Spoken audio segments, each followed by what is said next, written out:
Oui, Paula, est-ce que tu m'entends?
Thank you.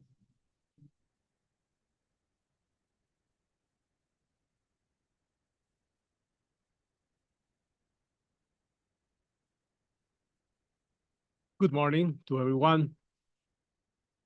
I am delighted to warmly welcome each of you to our second CTE thematic session, dedicated this time to the critical theme of trade contributions to energy transition efforts in the context of climate adaptation and mitigation. Let me briefly reflect on the productive journey that has brought us here. As you may recall, following our inaugural thematic session on 13 November 2023, we spent last year and early part of this year refining the procedures for these sessions. Building on the rich discussions from those meetings, members agreed to adopt on a trial basis the chair's guidelines on thematic sessions procedures to better organize our sessions. Today's thematic sessions symbolizes our collective commitment to adhere to the principles outlined in these guidelines.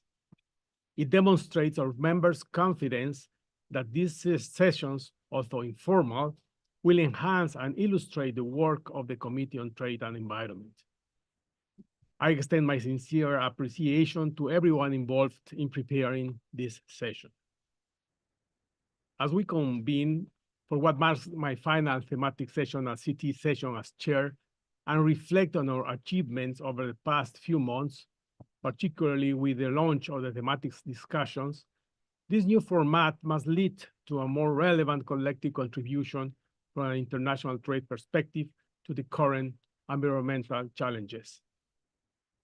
Let us remain dedicated to further enhancing our work of the work of the CTE and thus providing opportunities for the members' engagement in joint endeavors. Now, as we proceed to our second thematic session, I'm pleased to welcome our two co-facilitators, Mrs. Kelly Milton, Assistant U.S. Trade Representative for Environment and Natural Resources, and Mr. Dennis Muhambe, First Counselor, Permanent Mission of the Republic of Kenya to the United Nations Office and other international organizations in Geneva. Without further delay, I will now give the floor to introduce the session's program and panelists. Kelly, the floor is yours. Thank you, Ambassador, and good morning, everyone. It's a real pleasure to be here today, along with my Kenyan colleague, Mr. Dennis Muhambe. I wish to thank Ambassador Valencia for inviting us to co-facilitate this discussion on such an important and timely issue. And I would like to thank the WTO Secretariat and especially Svetlana Chabanova for your hard work organizing this important thematic session. So today's discussion topic, which we will delve into over the course of 3 sessions today, is a critical one for each of our economies. What is the role that trade and trade policy can play in the clean energy transition? The climate change crisis is propelling a historic transition globally to renewable clean energy systems. This transition is intended to reduce greenhouse gas emissions, but it is also changing production and supply chains and creating both new opportunities and challenges for us all. So we recognize that if we are going to meet our shared climate goals, then this transition needs to be a global undertaking. We need to share our respective experiences and learn from each other on how to best harness the potential benefits and overcome the challenges. And so that's why we're here today. The first thematic session, which was held in November, began this conversation on trade and the clean energy transition. There was so much interest in the topic, it was decided we would continue the discussion in this second thematic session. Trade can be a critical tool to address the challenges we face and advance our shared environment and climate goals. This thematic session is an opportunity to discuss the role of trade in the clean energy transition. We have two panels today with esteemed representatives from international organizations and the private sector to share their experience and expertise on this topic.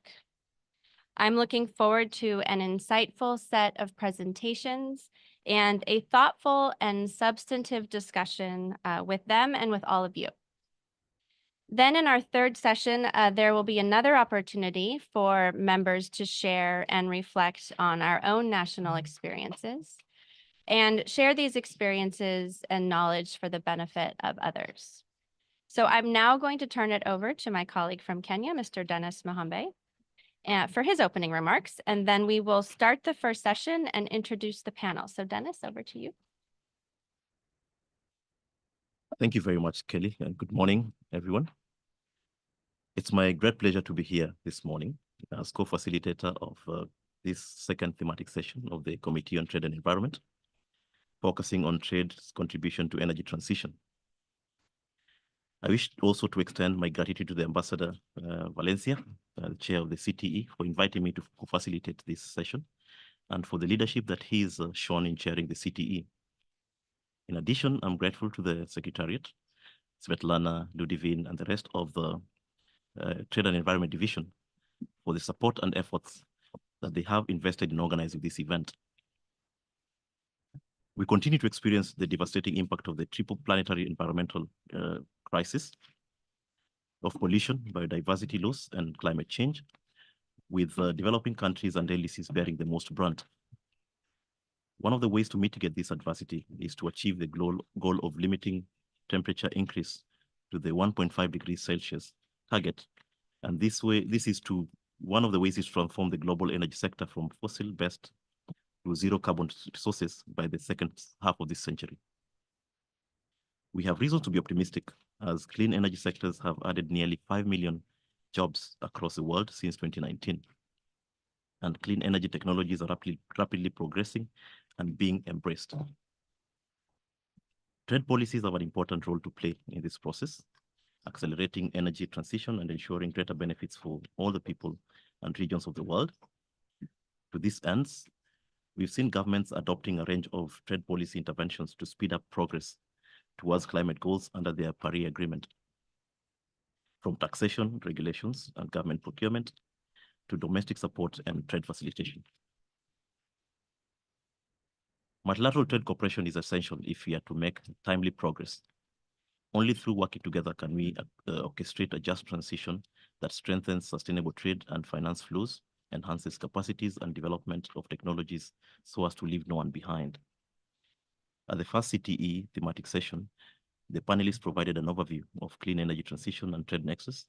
They underscored specific trade-related opportunities and challenges, and also highlighted regional and development perspective.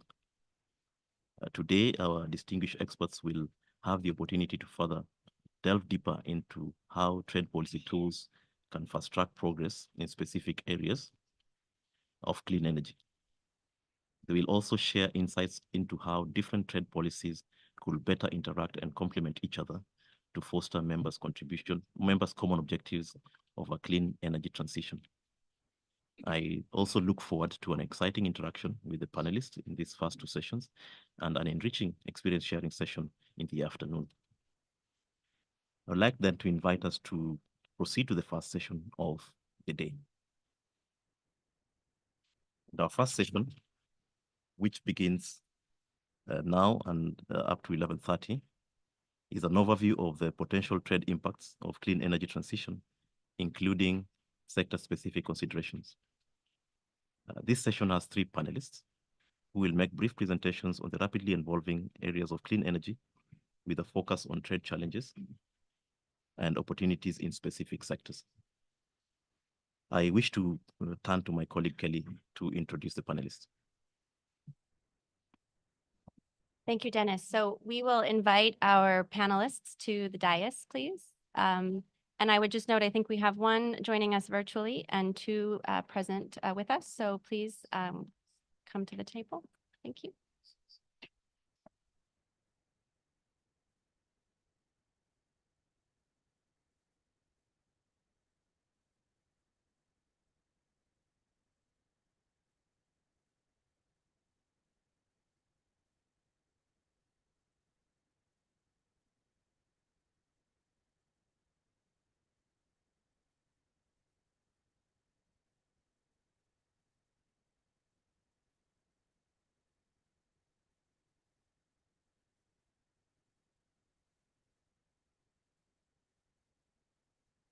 Okay, great. So we have an excellent first panel with 3 experts today. I'm going to first just start by an introduction of all of the panelists, and then we will move into the presentations. So first, let me introduce Anne-Catherine Lipponet.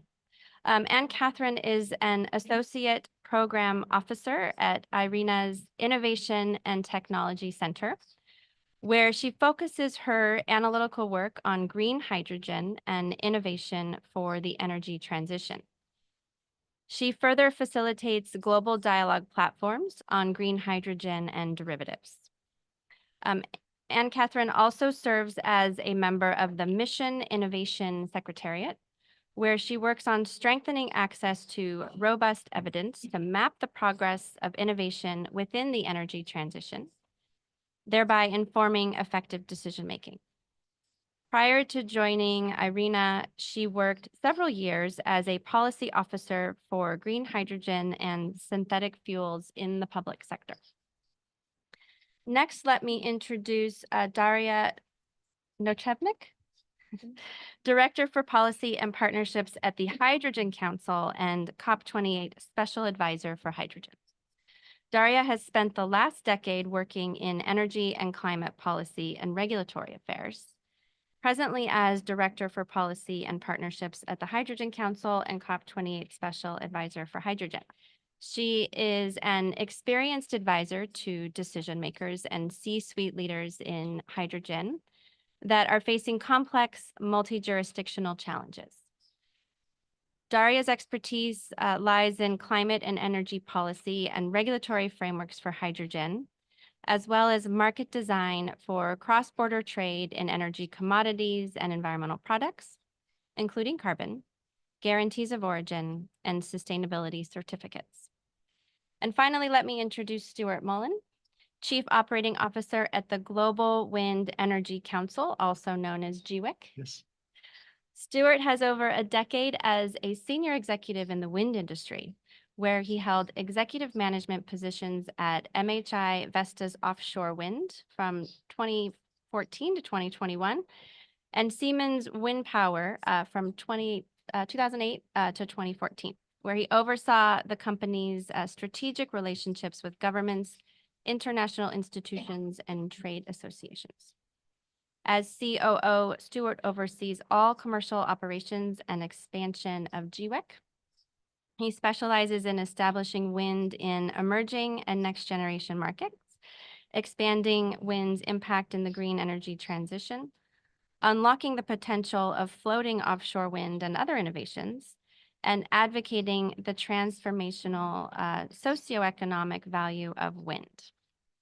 So with that, I'd again like to thank our panelists for joining, and let me turn it over to Anne-Catherine, who's with us virtually for our first presentation. So Anne-Catherine, over to you. Thank you very much, and thank you for giving me the opportunity to join online for this very, very important session and topic. And I will share my screen now, and I hope it works. Yes, it's working, just to confirm for you. Okay, great. So you can also see it in presenter mode. Okay. 1 second, please.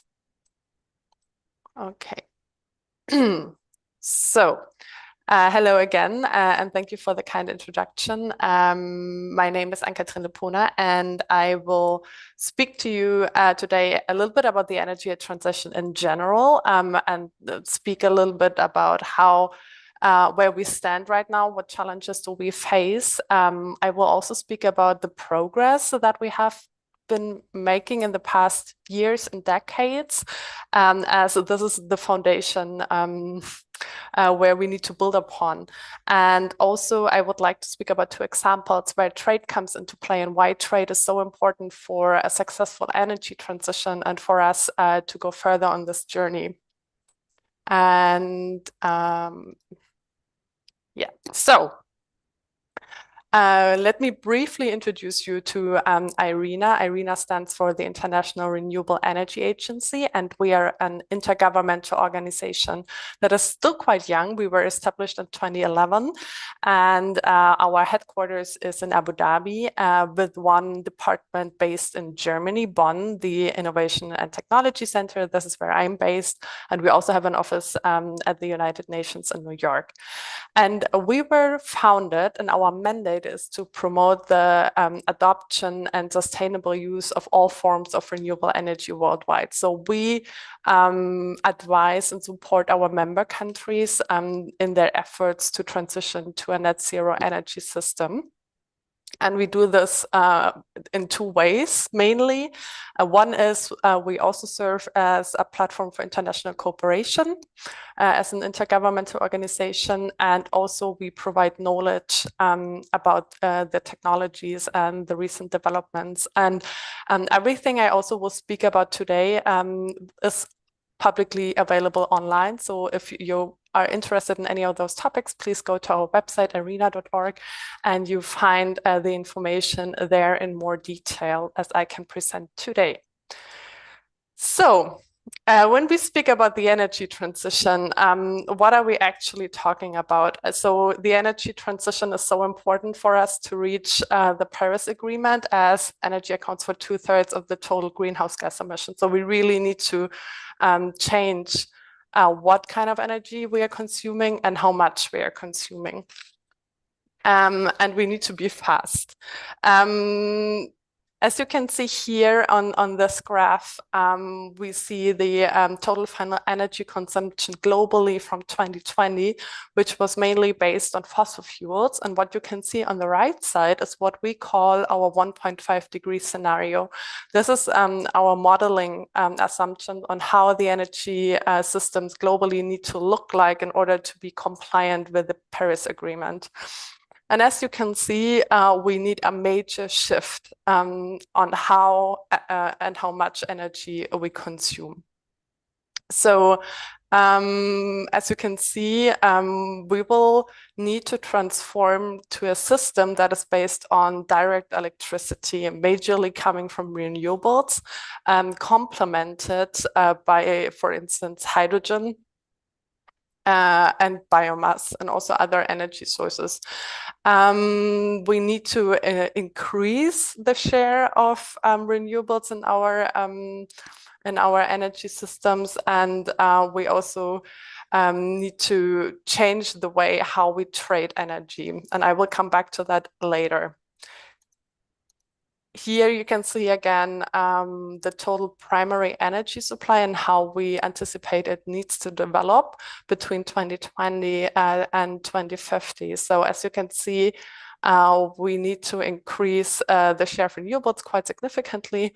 And as you can also see on the right side, this is where you can see how we need to abate emissions. And there is always a little bit of a difference between what is currently planned, we call that the planned energy scenario, and what needs to be done in order to be compliant with the 1.5-degree scenario. And this is what I just mentioned as the 1.5-degree scenario. And as you can see, in the 1.5-degree scenarios, we even have to achieve negative emissions by 2050, according to our calculations. So it's a big challenge. We have to do a lot, and we have to achieve a lot, and we have to cooperate in order to achieve it. So I'm extremely happy we're having this conversation today, and that the energy transition is becoming more and more a topic for different platforms where we address the challenges that we have. But good news is we also have made already a lot of progress. As all of you are aware, the cost for renewables have decreased tremendously. And renewables get cheaper and cheaper every year, even in challenging economic situations. And this is really the foundation for successful energy transition. Just to give you an idea about the developments that I think you're very much aware of, but still it is quite impressive when we look into it. Here you can see the competitiveness of renewable power has improved dramatically between 2010 and 2022. And here you can see the change in competitiveness of solar and wind by country based on the global weighted average LCOE between 2010 and 2022.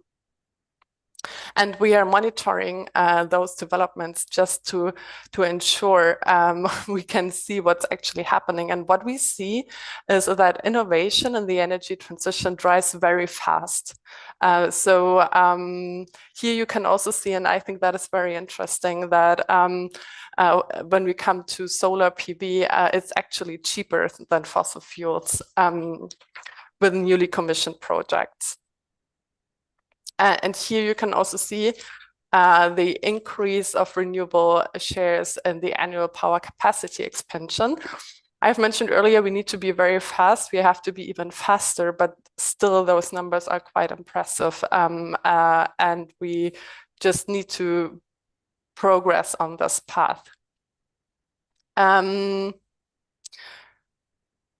Yeah, so maybe just as a wrap up, like we have tremendous challenges when it comes to the energy transition, but we also have made a lot of progress, and there are a lot of technologies already available today that we need to deploy faster and more widespread, but there's a lot going on. Here you can also see the renewable power capacity by region in 2023. So you can see we have some front runners and also some areas where we see a lot of progress, but also we need to deploy faster here as well. One important thing, especially when we talk about economic factors, is that we at IRENA are very much convinced that the energy transition offers a wide range of economic opportunities. And I just wanted to bring you a number here as well when we are talking about employment. Because of course, when we transition from our current energy system to a new energy system, there will be changes. There are a lot of economic changes as well. And you could see that by 2030, the number of jobs in the energy sectors could grow significantly under the planned energy scenario, and even more if we move accordingly to the 1.5 degree scenario. And I think this is a very important message. And also shows that one of the challenges we need to tackle in general, but that also applies to trade, is we need skill development and capacity building in order to enable our well-skilled workforce. What does it have to do with trade now? I would like to give you two examples on solar PV and on hydrogen. We have cooperated with the WTO in the past and also recently in order to combine our knowledge for us on the energy transition, for WTO and trade-related issues. That was very insightful, and I bring you the two examples we have worked on together.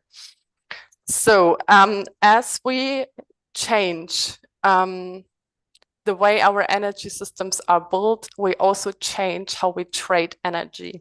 So trade flows for energy will change dramatically, and creating new relationships, new geographical and geopolitical trade patterns. And here I brought you the three most important things when it comes to trade of energy.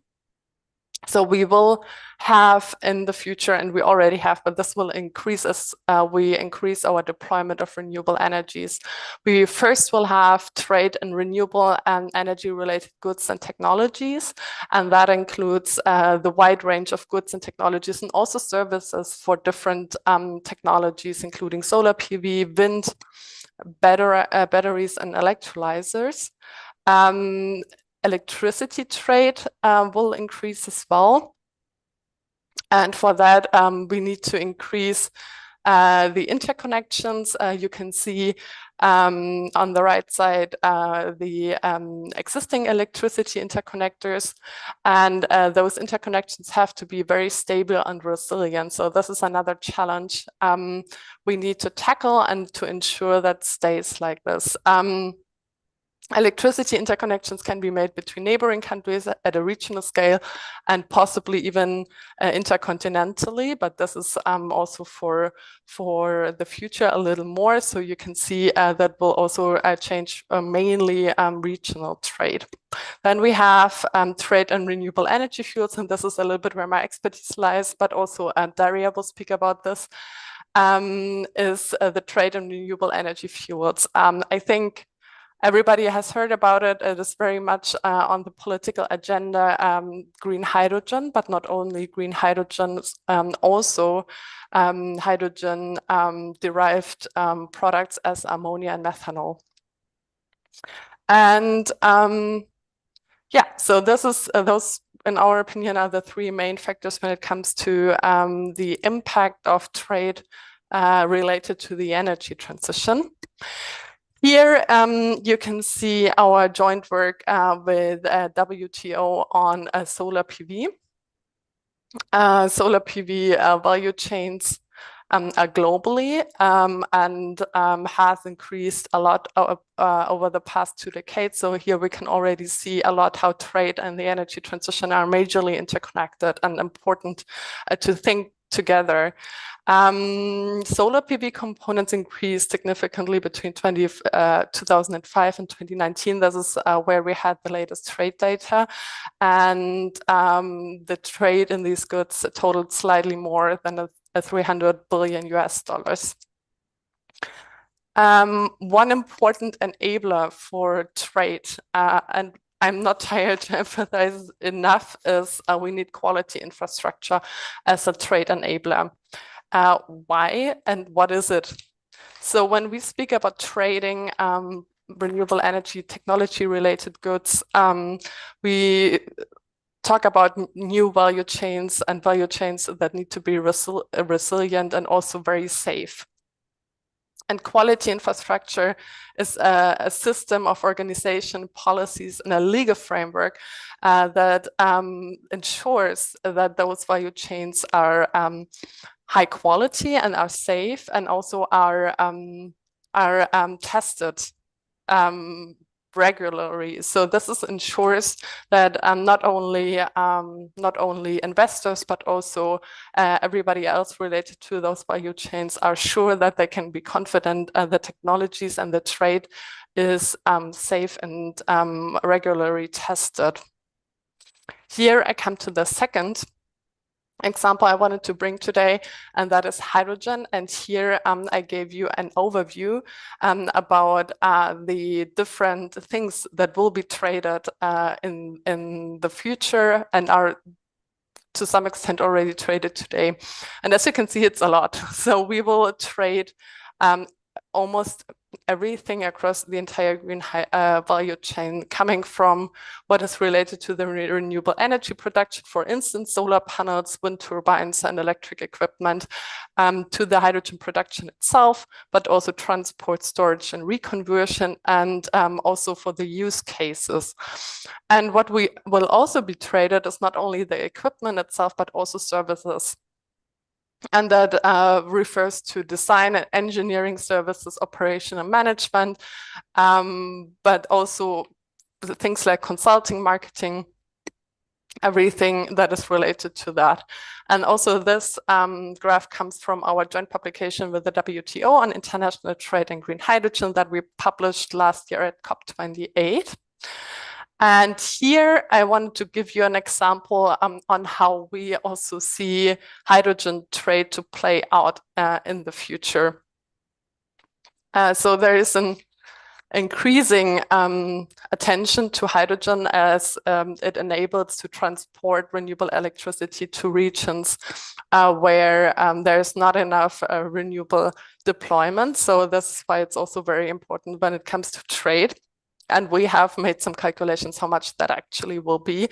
And according to our calculations, international trade will or could satisfy about 1/4 of the global hydrogen demand. So the major part might be produced and consumed domestically, but we are still talking large numbers. And the larger part of the hydrogen that will be traded would be traded via pipelines, and the smaller part via ships. And here you can see the trade flow for ammonia, hydrogen, liquid hydrogen, LOHC. And why is it important? It's important that we understand that when we talk about hydrogen and hydrogen trade, we will also talk about different products that will be traded depending on what is needed in the respective value chain. And for that, we also need different infrastructure. And yeah, it will just not look the same. Like we will have different value chains. And as I'm running a little bit out of time here, just from the WTO trade data, where they have shown the hydrogen, ammonia, and methanol trade. And this displays all types of hydrogen production. So it's not only green hydrogen, but also blue and gray hydrogen, I believe. And as you can see, that hydrogen is always traded less than ammonia and methanol. And we predict this will also be the future case. And we will have a lot of ammonia trade and to a lesser extent hydrogen trade. And we have 5 key actions that we developed for green hydrogen trade, but to a certain extent, this is also applicable to other technologies. So one is trade needs to be addressed by reducing tariffs and non-tariff barriers. That is always also the case, for instance, for solar PV. As I mentioned, we need a sound quality infrastructure, and that also acquires to any technology for the energy transition. We also need support policies that help to sustain the growth in, for instance, electrolyzer capacity. Sustainable government procurement can help to scale up the market. And what we really need when it comes to trade and the energy transition is international cooperation, as we do this today. And yeah. So a quick wrap up before I hand over back to the other panelists. So the energy transition is underway, and trade will be extremely important in order to drive the energy transition forward.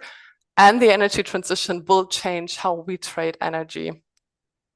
And in order to make that sustainable and to drive this forward, we need open, transparent, and inclusive trade policies.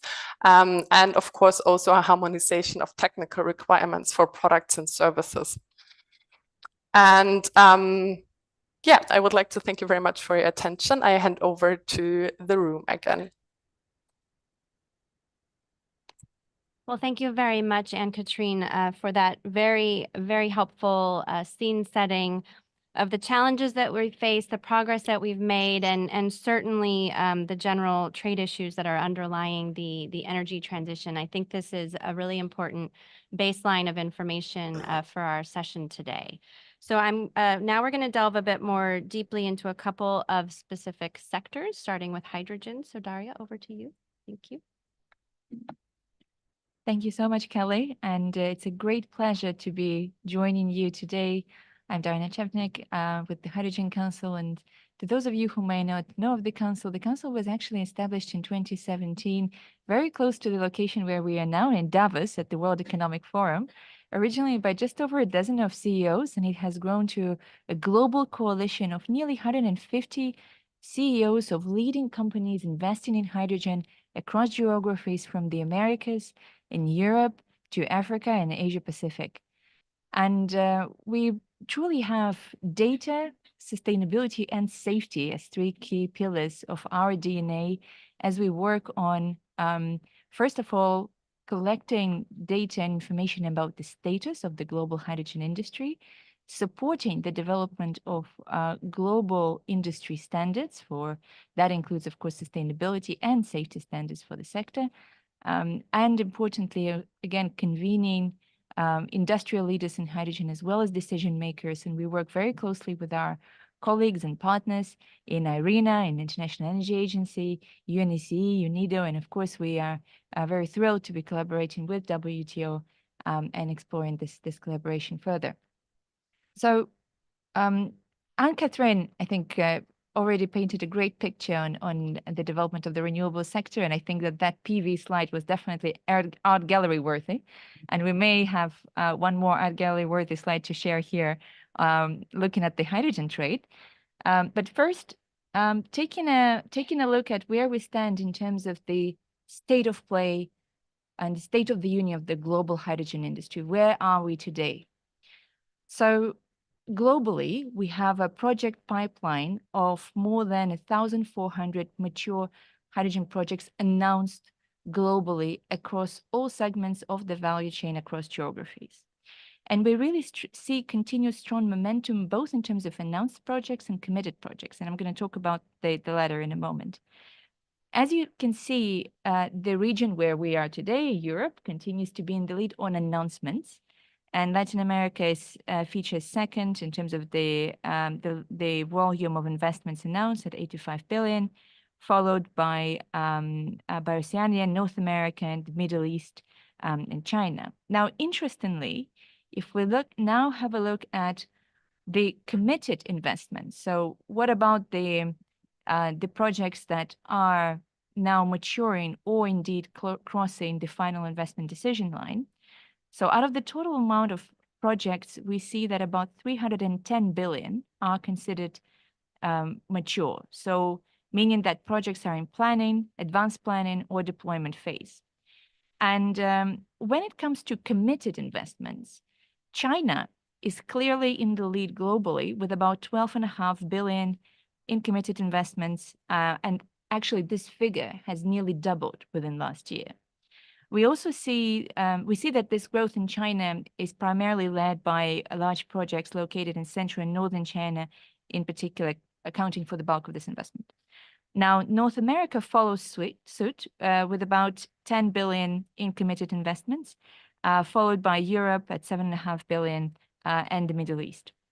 So I think interestingly, we see that indeed, while regions like Europe, where we are today, are very much in the lead on announcements, when it comes to committed investments, projects that have reached FID account for only 4% of the project pipeline in Europe, as opposed to nearly 35% in the case of China and 15% in North America.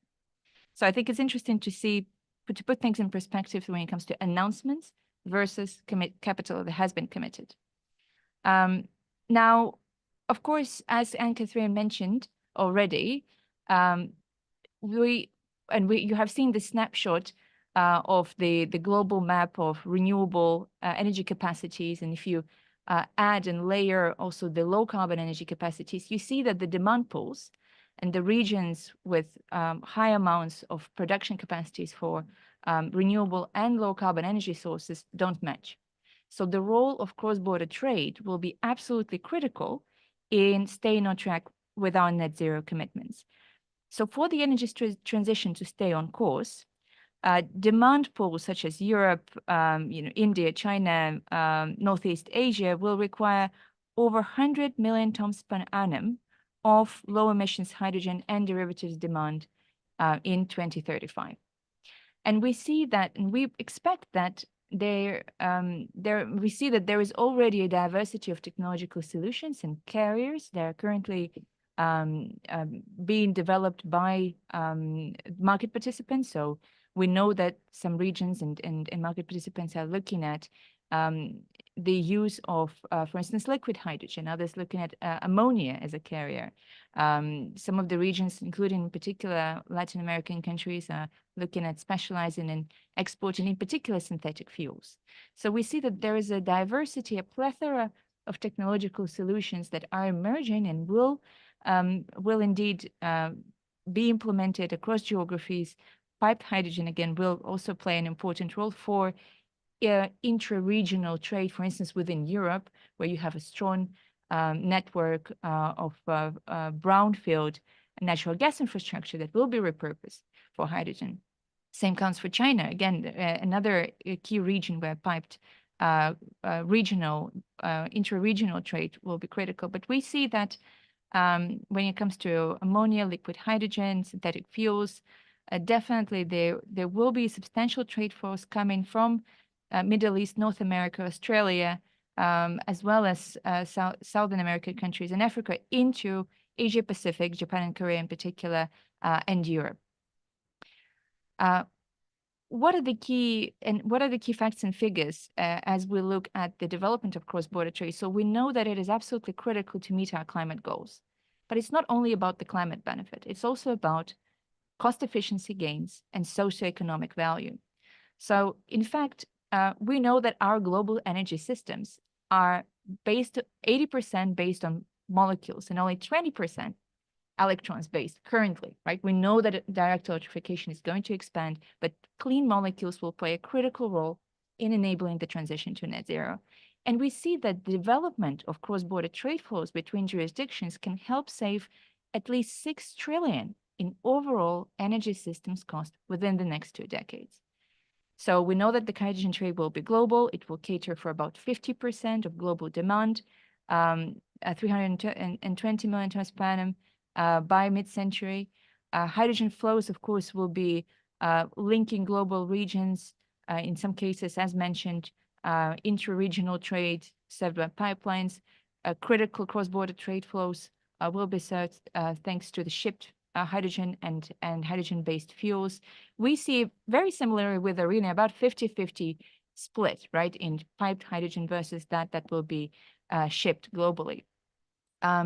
We see that common global market rules and design principles will be absolutely critical to enable interoperability between markets. And I'm going to talk about that in a moment, as I think that we have reached some critical progress at COP28, and I think that there is a lot that can be done now by international partners in order to advance this. And last but not least, we know that alongside cost efficiency gains, there are massive socioeconomic benefits that can be unlocked, not only in developed economies, but also in emerging markets in developing countries. We know that in Africa alone, hydrogen economy can generate about 13 million new job years by mid-century. And that includes, of course, the jobs associated with the development of the local industries, the green industrialization, but importantly, the export capacities. I think sometimes we are caught up in a bit of a false dichotomy that will you use that clean fuel for local production or for local demand or for export. In fact, right now we need to bring the cost down, and to bring the cost down, you need to scale. To scale, you need to develop your export capacity. And that means that as we see the industry scaling up and reduce the cost, hydrogen molecules become more accessible to drive clean energy deployment also in emerging markets. So what have we done at COP28? I think COP28 has been a milestone COP for hydrogen. For the first time in nearly 30-year history of the COP processes, hydrogen has made it to the presidential action agenda. And we had a dedicated action agenda for hydrogen. I was honored to serve Dr. Sultan in the COP28 presidency in shaping the action agenda. And there were 3 lead outcomes that were championed by the presidency. And I want to say first that there were some big discussions and expectations, and we know that, as you have seen on the first slide, there is no shortage of announcements. The announcements are there. But right now, what is critical is deployment on the ground. And how do we tackle the boring technical topics that are absolutely essential to get to the development of global cross-border supply chains? And there are 3 topics: global standards, certification solutions, and public-private cooperation around cross-border trade. So the flagship initiative that has been launched at COP28 was the Declaration of Intent on Mutual Recognition of Certification Schemes for Hydrogen Derivatives that has been signed by nearly 40 countries globally, representing about 80% of the future global market. It's a common place to draw parallels between hydrogen and LNG. But one important point of difference is that in the case of LNG, the value of the commodity is contained in the value of the physical product. In the case of hydrogen, the primary value is contained in the value of the environmental attributes of that hydrogen, because that's a way evidencing these environmental attributes would mean that market participants can access incentives and support schemes that in turn can help, of course, bridge the cost gap that we observe with the higher polluting counterfactuals today. So that declaration on mutual recognition of certification schemes is a critical moment for the sector because it really paves the way for enabling that interoperability between markets. Because right now, where we stand today, countries across geographies are developing their national certification schemes for hydrogen derivatives. In Australia, Germany, South Korea, Japan. And the question is, how do you ensure that if you certify a unit of hydrogen, let's say in Saudi Arabia, you can trade it into Japan or Korea or Europe and ensure the transparency of how you evidence that the unit of hydrogen has a certain carbon footprint and other sustainability attributes, and build that trust in the global market, enable that consumer trust, and allow consumers to truly signal their demand for lower carbon fuels, including hydrogen. So that declaration of mutual recognition is critical, and I think that there's, again, a great technical work underway to look at what does it mean in practice? What are the technical enablers for mutual recognition? I think here, continued dialogue and collaboration with WTO will be essential to make sure that we get it right. The second deliverable, ISO methodology for greenhouse gas emissions assessment of hydrogen on a life cycle analysis basis. It sounds awfully boring, but it's absolutely critical. So a common global methodology to assess the emissions from cradle to grave. Right now, again, we see that countries across geographies are making their own sovereign policy choices around the thresholds. How do you qualify hydrogen as clean, quote unquote, or sustainable? You have different thresholds in the US for the purposes of production tax credits, anything between 0.45 kilos per ton per kilo kilos of CO2 in hydrogen equivalent to up to 4 kilos is considered clean, right? We have a threshold of 3.4 in Europe. Under the Renewable Energy Directive, we have an emerging some bans and thresholds in Asia. Countries are making their own sovereign choices over thresholds. But even if country A says that the threshold for qualifying hydrogen as clean is, let's say, 3.4 kilos, and country B says 3.4, if you use different methodologies to assess the emissions, 3.4 and 3.4 mean effectively different things. So you need to understand what are the system boundaries. How do you do emissions allocation? And unless you do it in a harmonized way, your values will not be comparable. And again, while countries are proceeding and advancing with the development of their own thresholds and their own approaches, having one common global benchmark methodology is critical to allow us to compare apples and apples. And the technical specification that was launched at COP28 is effectively a precursor to a suite of standards that is now being developed to assess hydrogen at production, conversion or transformation, when you, for instance, crack ammonia into hydrogen, transport, as well as the transportation segment, depending on, again, what type of carriers you use for hydrogen transport. So the technical specification launched at COP is now being translated into a suite of 3 standards, and that is, of course, critical for the development of the future global market. We have also launched the dedicated public-private action statement between the Hydrogen Council CEOs and the International Hydrogen Trade Forum, which brings together a coalition of countries, prospective importing and exporting countries in hydrogen. We have identified a merit order of practical action that can be taken on the public side and the private side in order to advance deployment.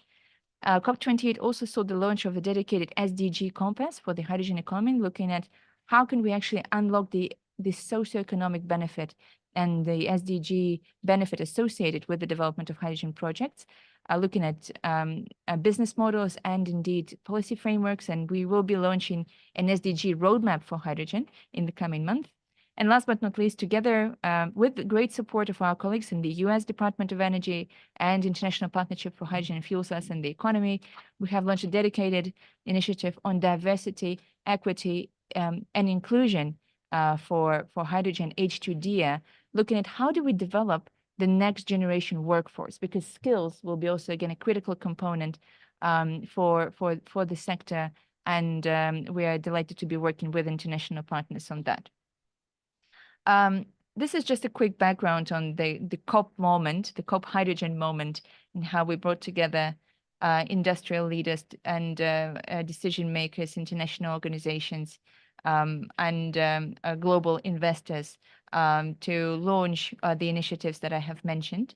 And I think that I will leave it there and say that from our standpoint, the perspective, the engagement with WTO and the work that has been done on supporting the transparency and interoperability between markets, helping build that consumer trust is absolutely vital for the global hydrogen economy to continue to develop, and in order to make sure that we unlock the environmental cost efficiency as well as the socioeconomic benefits of the future global markets for hydrogen and derivatives. Thank you. Well, thank you, Daria, for that very informative presentation for this sector. And the benefits in particular that you noted regarding cross-border trade and the trade tools that can really enable the kind of on-the-ground deployment. So it was really informative. Let me turn it now to Stuart to share some insights on the wind sector.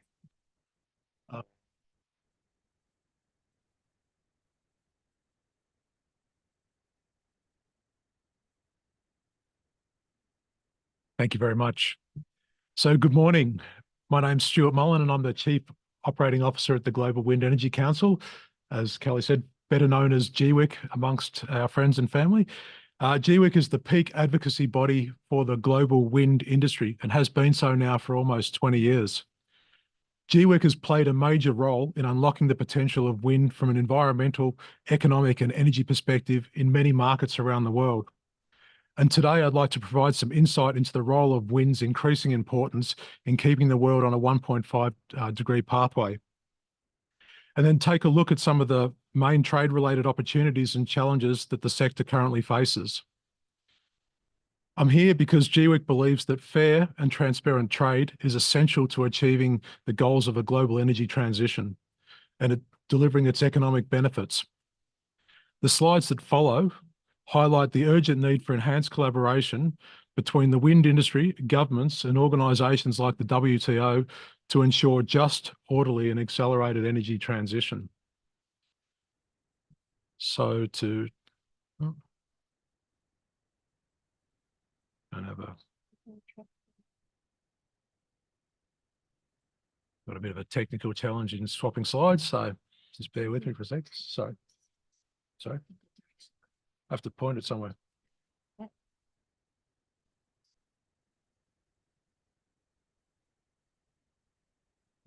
That's not just me. Yeah, I only have 4 slides, so if you don't mind, and I'll say next slide. So we'll, yeah, the famous language of next slide, please. So next slide, please. So this slide provides a snapshot of where we are and where we need to be as an industry. Yeah, that one. Yeah, thank you. At the COP last year, which was the global stocktake, the cover text called on parties to contribute to tripling renewable energy capacity and doubling the global rate of energy efficiency by 2030. According to the IEA, the annual wind installation should scale to 320 gigawatts, which is represented on the by 2030, which is represented on the graph. And we need to reach 11,000 gigawatts of installed renewable capacity if we're to stay on the 1.5 degree pathway. So just to put that into some context, last year wind had its best year ever in the history of wind, and we delivered 117 gigawatts. And that was up from 80 gigawatts the previous year. So, and wind has fluctuated in various markets over the decade, but in general, we see the overall, the trend of wind has continued to grow year on year. And so the graph shows where we are on the S-curve and what's required for us to meet the tripling targets. And the road to that 11,000 gigawatts is going to be steep and lined with many challenges. So global wind growth needs to rapidly accelerate. So there's plenty of promising tailwinds, from strengthening demand signals for renewable power to technology acceleration that paves the way for large-scale systems integration. But at the same time, the global wind industry also faces some headwinds in the form of downward growth pressure from policy and regulatory areas like permitting complexities and timelines, to grid bottlenecks, and to land right issues around the world. Widening wealth gaps between the global north and south have been exacerbated by rising inflation and cost of capital. Trade distortion and geopolitical splits have resulted in fractious public discourse and building resilient global clean energy industries and dimmed future forecasts for world trade growth. How the wind industry acts and advocates on increasingly complex issues, from trade of clean energy to interactions with communities hosting projects, will determine whether we ultimately can deliver a just and equitable transition. I'd now like to take a closer look, next slide please, at some of the internal and external pressures that we're facing as an industry. So from an external perspective, the wind is experiencing some volatile policy and market demand, which has led to underinvestment. There have been many markets where support schemes for wind power have changed, either phased in, phased out, or stopped completely. And this has resulted in boom and bust cycles within the industry, which are just terminal for projects which have long lead times. So for example, like the offshore wind sector that has anywhere in excess of 9 years in planning and permitting, these disruptions just kill projects.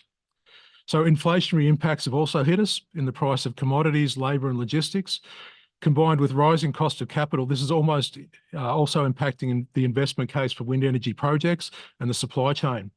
So much so that we've actually seen, particularly in the offshore space, developers handing back licenses they had already secured offtake for because the changing project economics no longer make the project viable.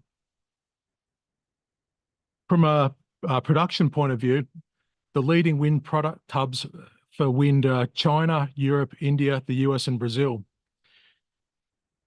where policymakers have increasingly focused on resilience of energy industries, in addition to securing energy flows that have been talked about previously with the previous two presenters.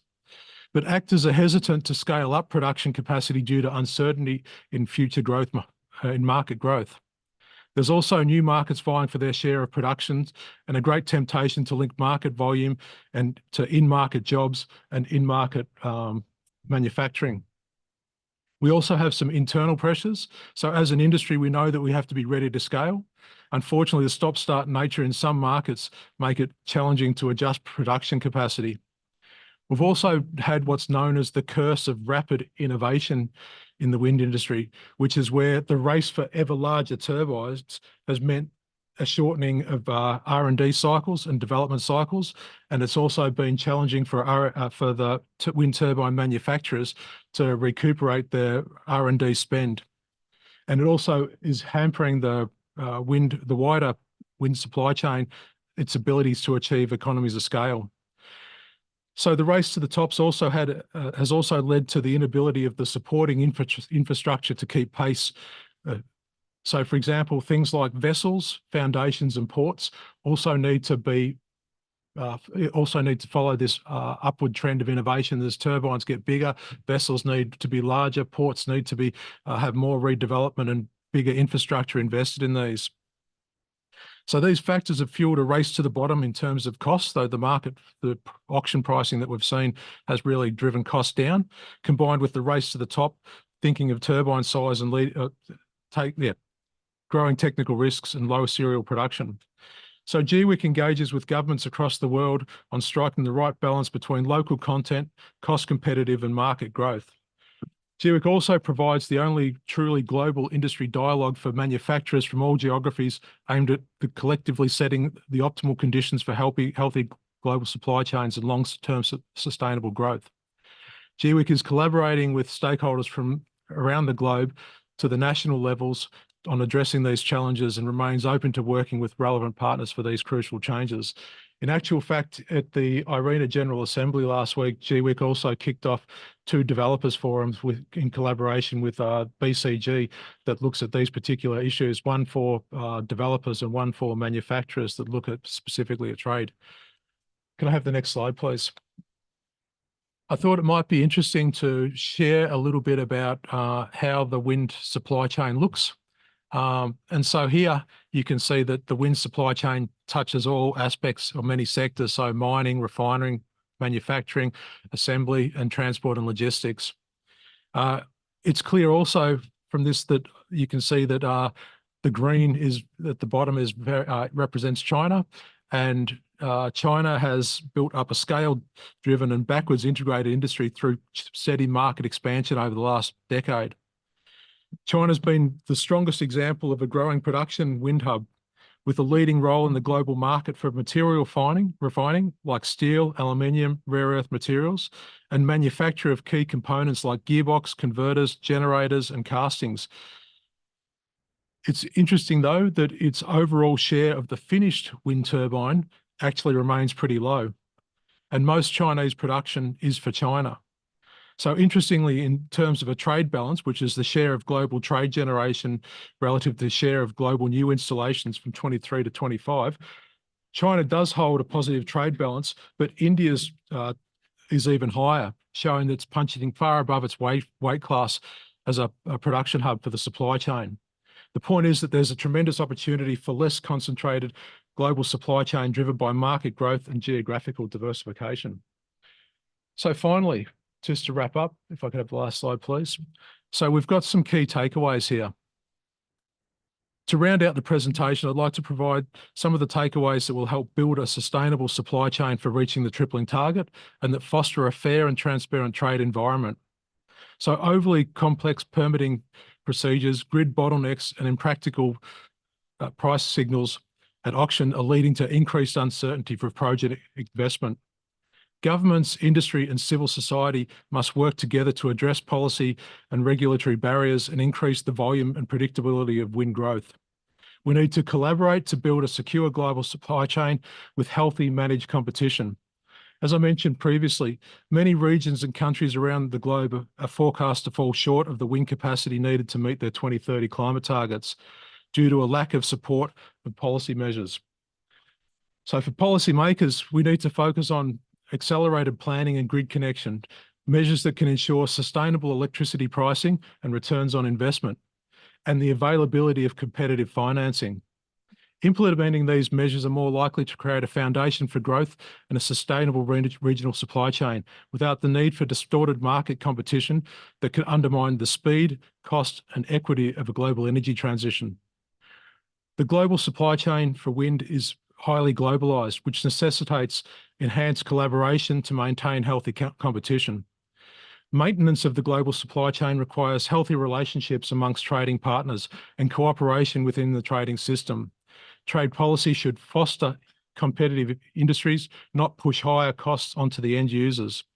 So rather than pursuing defensive mechanisms which would enhance trade barriers, governments should focus on incentivizing strategic segments of the domestic industry, creating a more attractive market environment, and removing bureaucratic barriers. The wind sector must industrialise to scale up production and work towards standardisation, global and modular design. Cooperation amongst industry should shift into multilateral technical partnership and task forces with focuses on innovation, standardisation, and ESG assurance. The transfer of knowledge from the north to the south is crucial for the just transition and will require a wide-ranging dialogue and agreement on the rules of the road and fair partnerships. Public procurement for wind industry should be designed based on clear and transparent and fair criteria. An example of this can be seen in the forthcoming position paper in which GWIC prepared recommendations on the scope and guidelines for pre-qualification and non-price criteria and auction designs from a global perspective. The good news is that these challenges can be addressed if industry, international institutions and government work together on these at an unprecedented scale. And we're here because the WTO has an increasingly important role to play, and the wind industry looks forward to the increasing collaboration in support of free trade and free and transparent trade as a key enabler of the energy transition. GWIC also recently, last week, which you can see on our website, we actually released a paper on trade and the global statement for fostering a fair and open trade and transparent environment for a global wind energy, as there's been a lot of discussion recently around free trade in the global wind supply chain. Thanks for your time.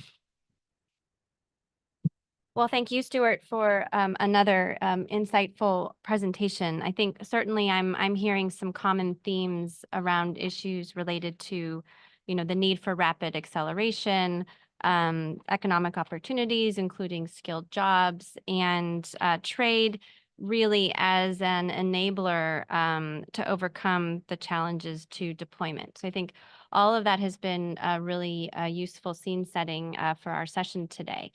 I think before turning to members, we do want to certainly have some time for members' questions and observations for these panelists. I think Dennis and I might take co-facilitators' prerogative and ask a couple of high-level questions ourselves. So perhaps to the panelists, now that you've heard one another's presentations, are there any reflections that you might like to share based on what you heard from one another?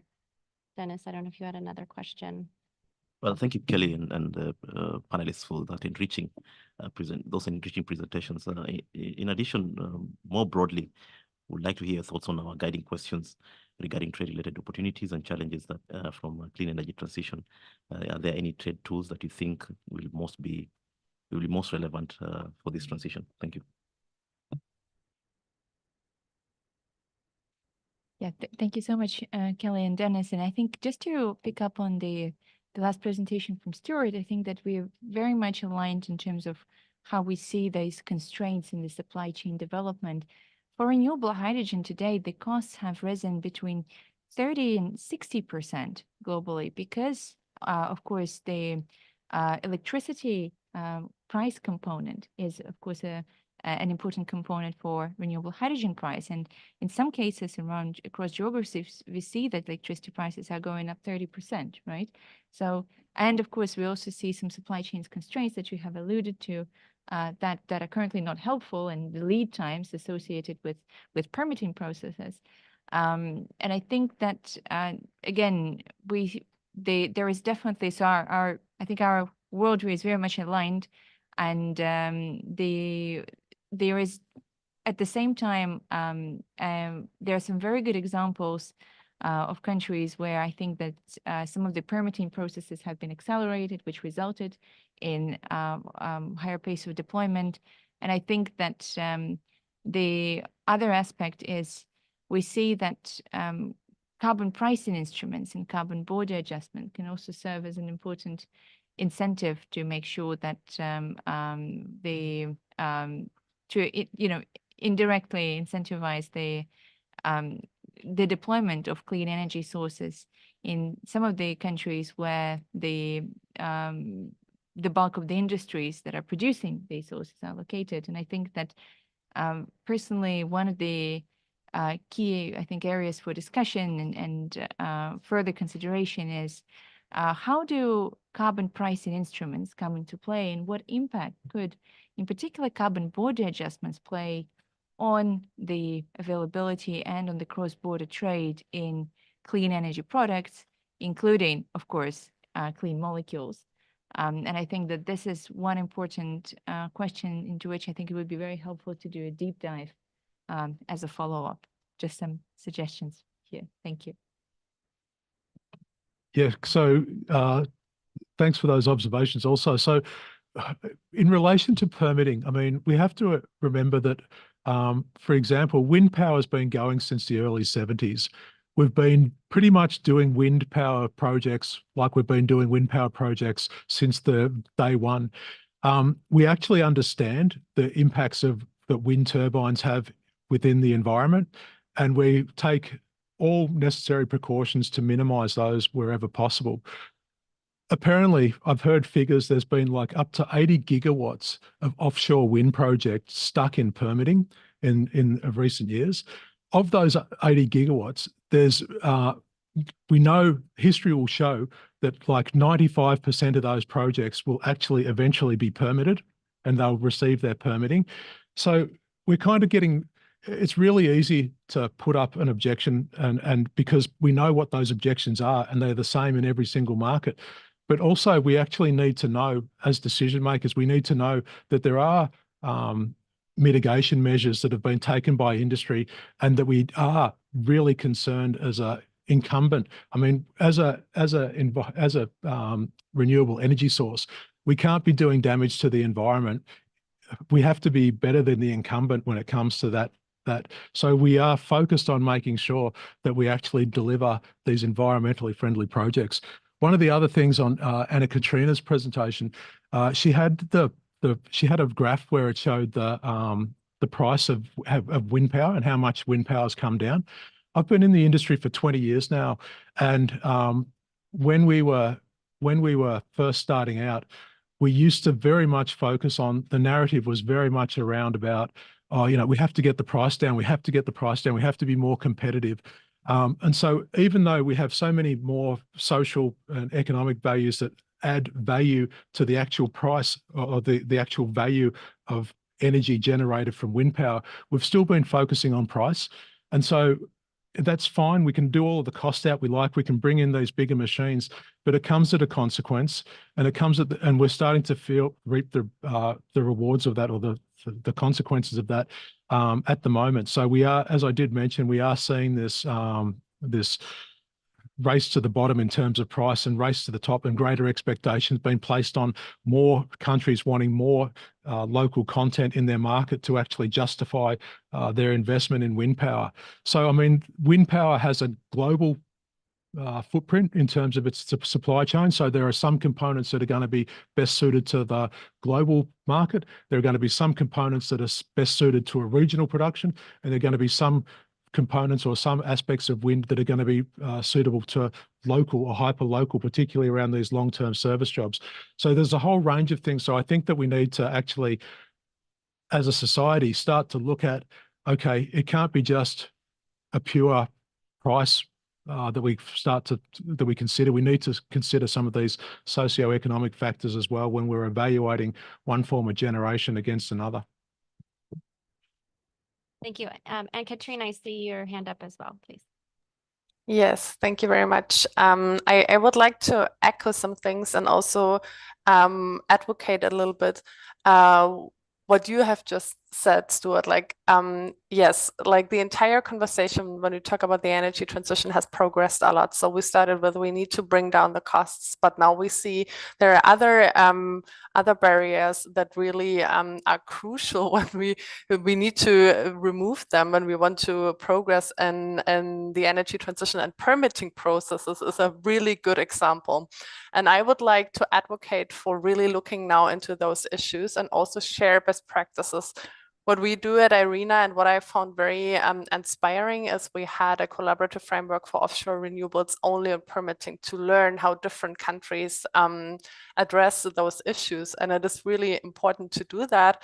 And it is not just a big term, international cooperation. I truly believe this really helps us to go faster, to progress, because we can learn from each other. And yes, it's oftentimes national issues, but to understand where and how countries tackle those issues is really crucial. So, and also not shying away to get into the more technical and more seem to be smaller issues that actually have big consequences for the energy transition. And another thing that is related to what Daria just said, we need to understand the policies and the incentive schemes and everything that is applied in different regions and countries. They actually have consequences for the international community. CBAM is a good example, but also the incentive schemes we see now for hydrogen, and how that impacts also production in other countries. And also here, international cooperation can play a a good role to get a good understanding of the big picture together, and then to really see what kind of consequences does it have for a single country and their plans on certain technologies and deployment, and also on trade and how they can play and find their place in the international market that is emerging. Well, great, thank you. We have about 15 minutes, give or take, before we need to move to our second panel. So are there any questions or comments or observations from the floor for our panelists? Just put your flags up if so. Brazil.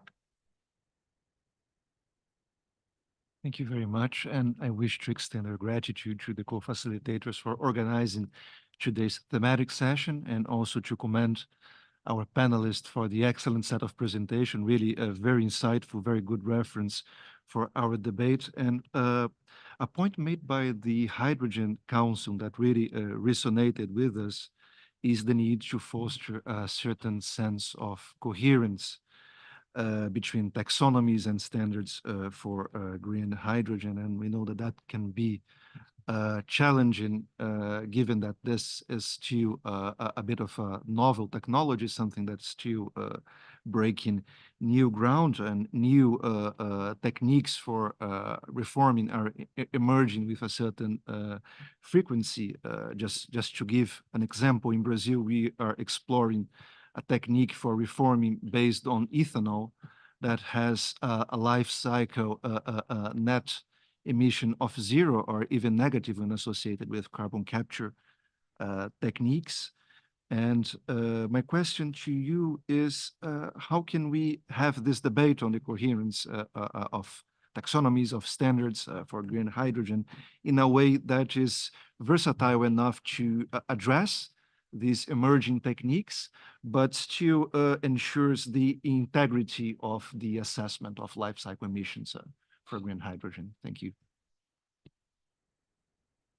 Thank you so much for this excellent question. And I would also like to start by really congratulating Brazil on the ambitious agenda that you have set for G20 this year, and international cooperation on climate solutions, unlocking in particular the potential of the synthetic fuels, driving investments in clean energy solutions, and these dialogues between countries and jurisdictions. And of course, we also very much look forward to our cooperation in the framework of the COP Troikas, as you will be assuming the COP 30 presidency next year. So I think that, first of all, to say that Brazil, of course, will play a critical role as an important convener and an important leader to advance the discussion on coherence, greater harmonization, or at least interoperability between markets.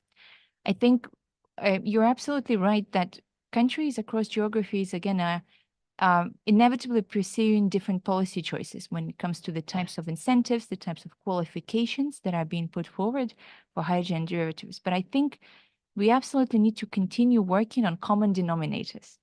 We can agree to disagree on thresholds.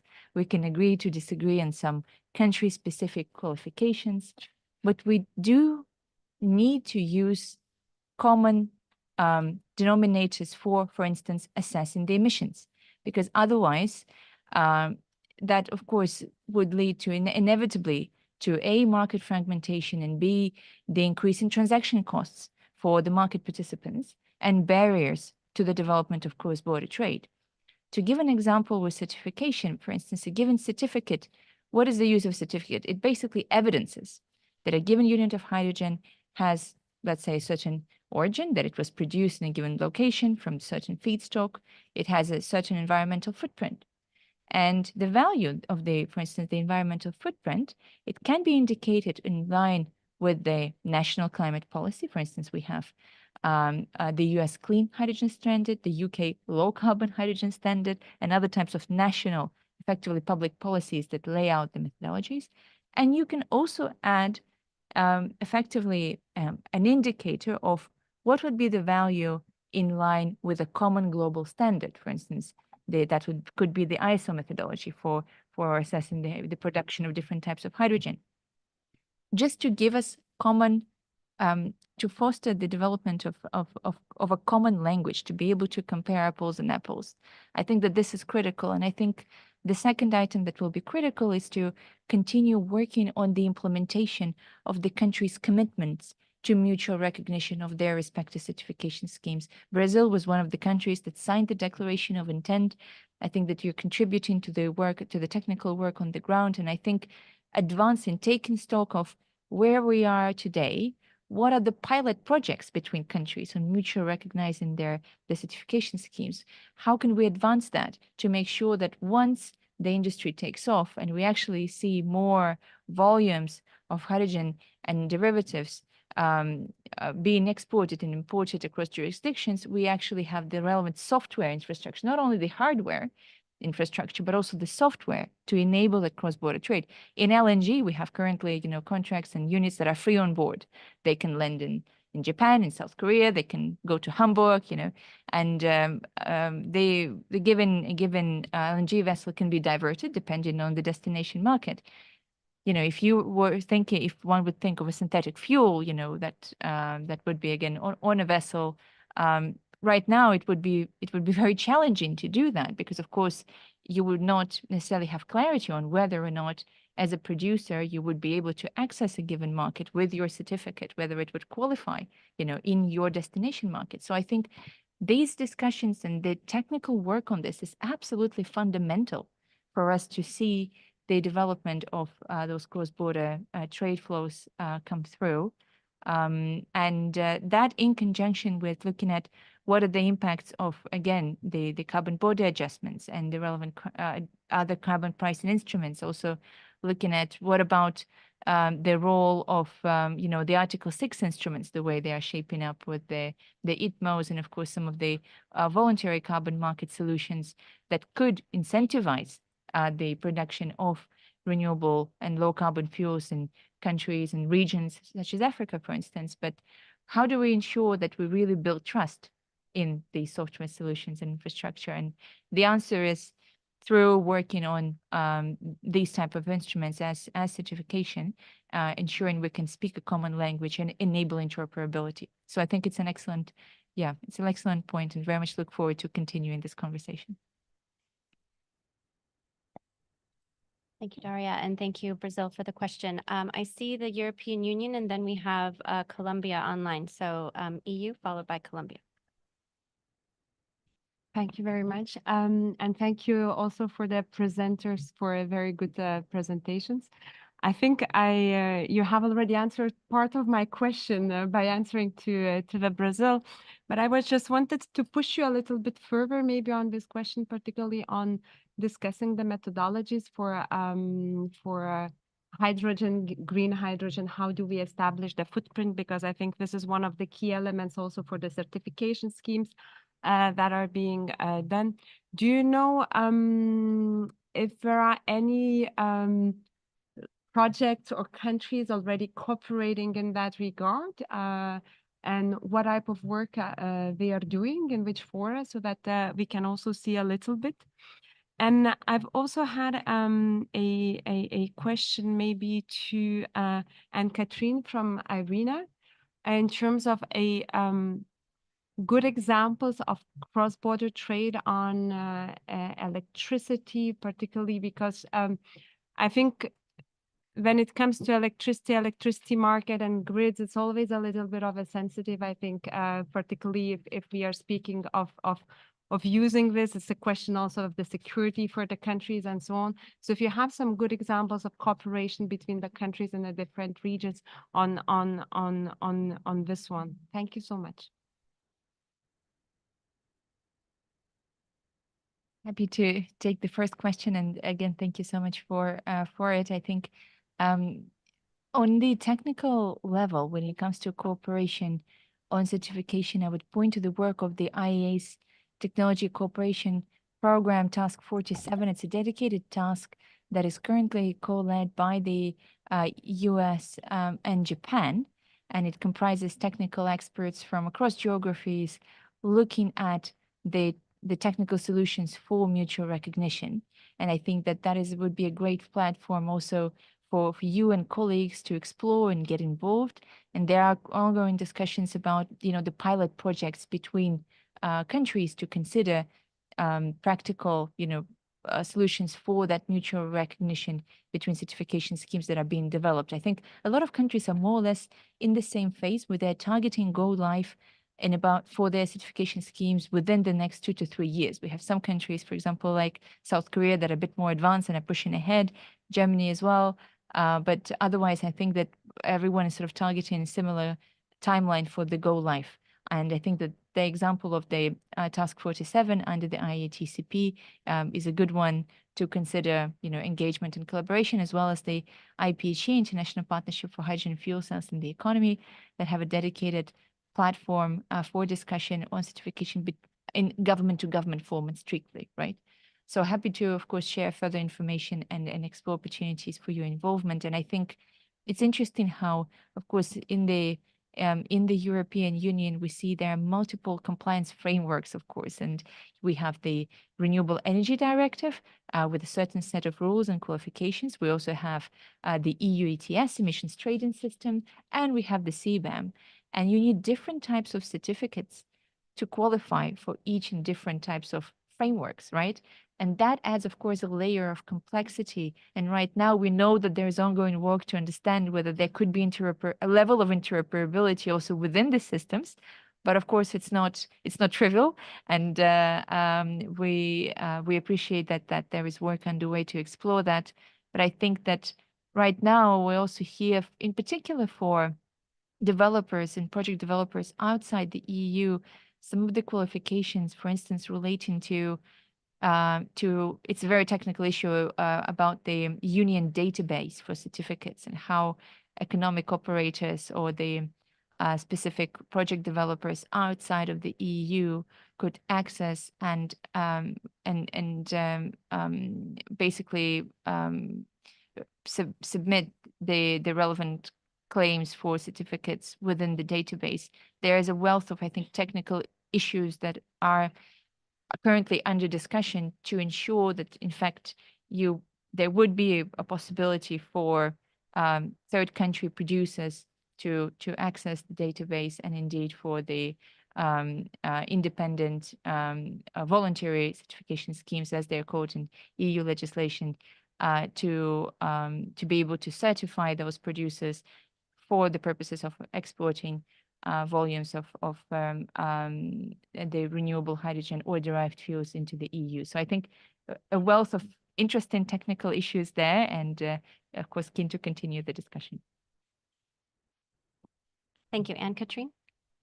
Yes, thank you very much. I just would like to add and mention 2 projects of ARENA for the certification work. So we had published a certification report on hydrogen last year, and we are currently doing another one on green hydrogen derivatives that will be published soon. So happy to share that or raise the attention on that, where we also look into methanol and ammonia, and it is like a mapping exercise to see what is there, where are gaps, and what actually is entailing there that might be relevant for you. In terms of examples for electricity markets, I would like to refer maybe to Nord Pool. It's a company that is connecting and doing the electricity trade in northern countries of Europe. But I'm not 100% an expert on that, and I would like to get back to you on that one as well. Okay, thank you. So I know we're at time for our first session, but I see a few more flags that I think, and it would be useful to hear from members. Perhaps what we can do is we'll take the various interventions and questions from all the members that have their flags up. So I'm seeing Colombia, Australia, US, and Pakistan. And then we'll turn it back to the panelists and then close the session. So we'll try to be efficient. So Colombia, please. Thank you, facilitator. Can you hear me? Yeah. So thanks. I would like to extend my gratitude to the presenters for the insightful perspective on the renewable energy technologies, such as wind and hydrogen. I went to the room in the morning and it was full of people. So there were not space for us. Evidence that this is a very successful thematic session. So congratulations for that. I have a particular question for Daria regarding the issue of interoperability. So we have a proposal on the issue of interoperability for the CTE. And my question is how can the WTO contribute to this particular problem of interoperability of measures?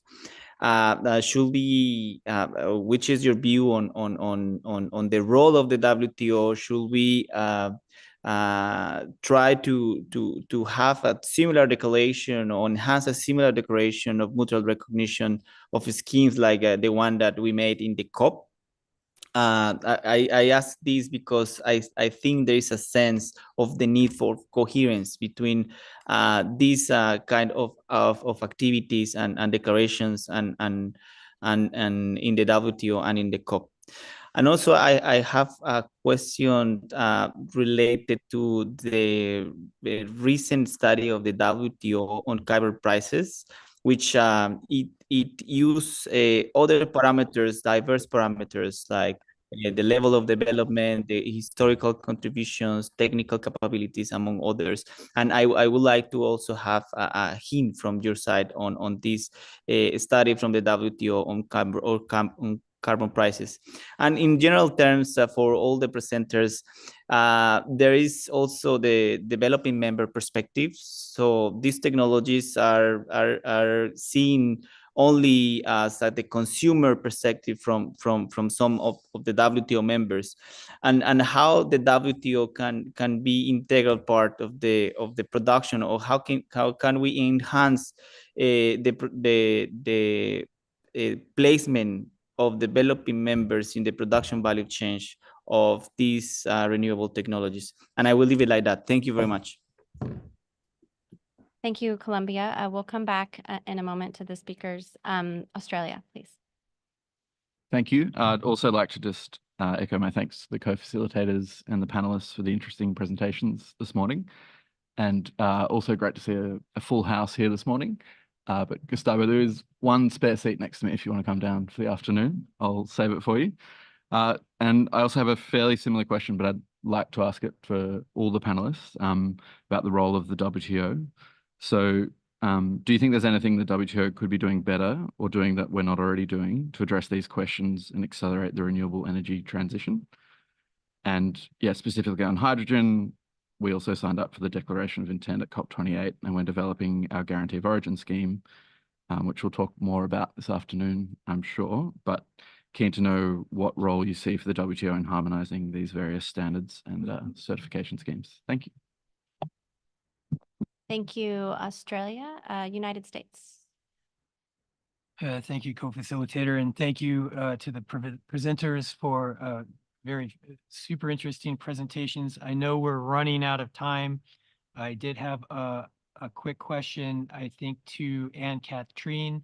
You had a really interesting slide that showed some employment opportunities related to, I guess, renewable energy and growth in the renewable energy sector over time.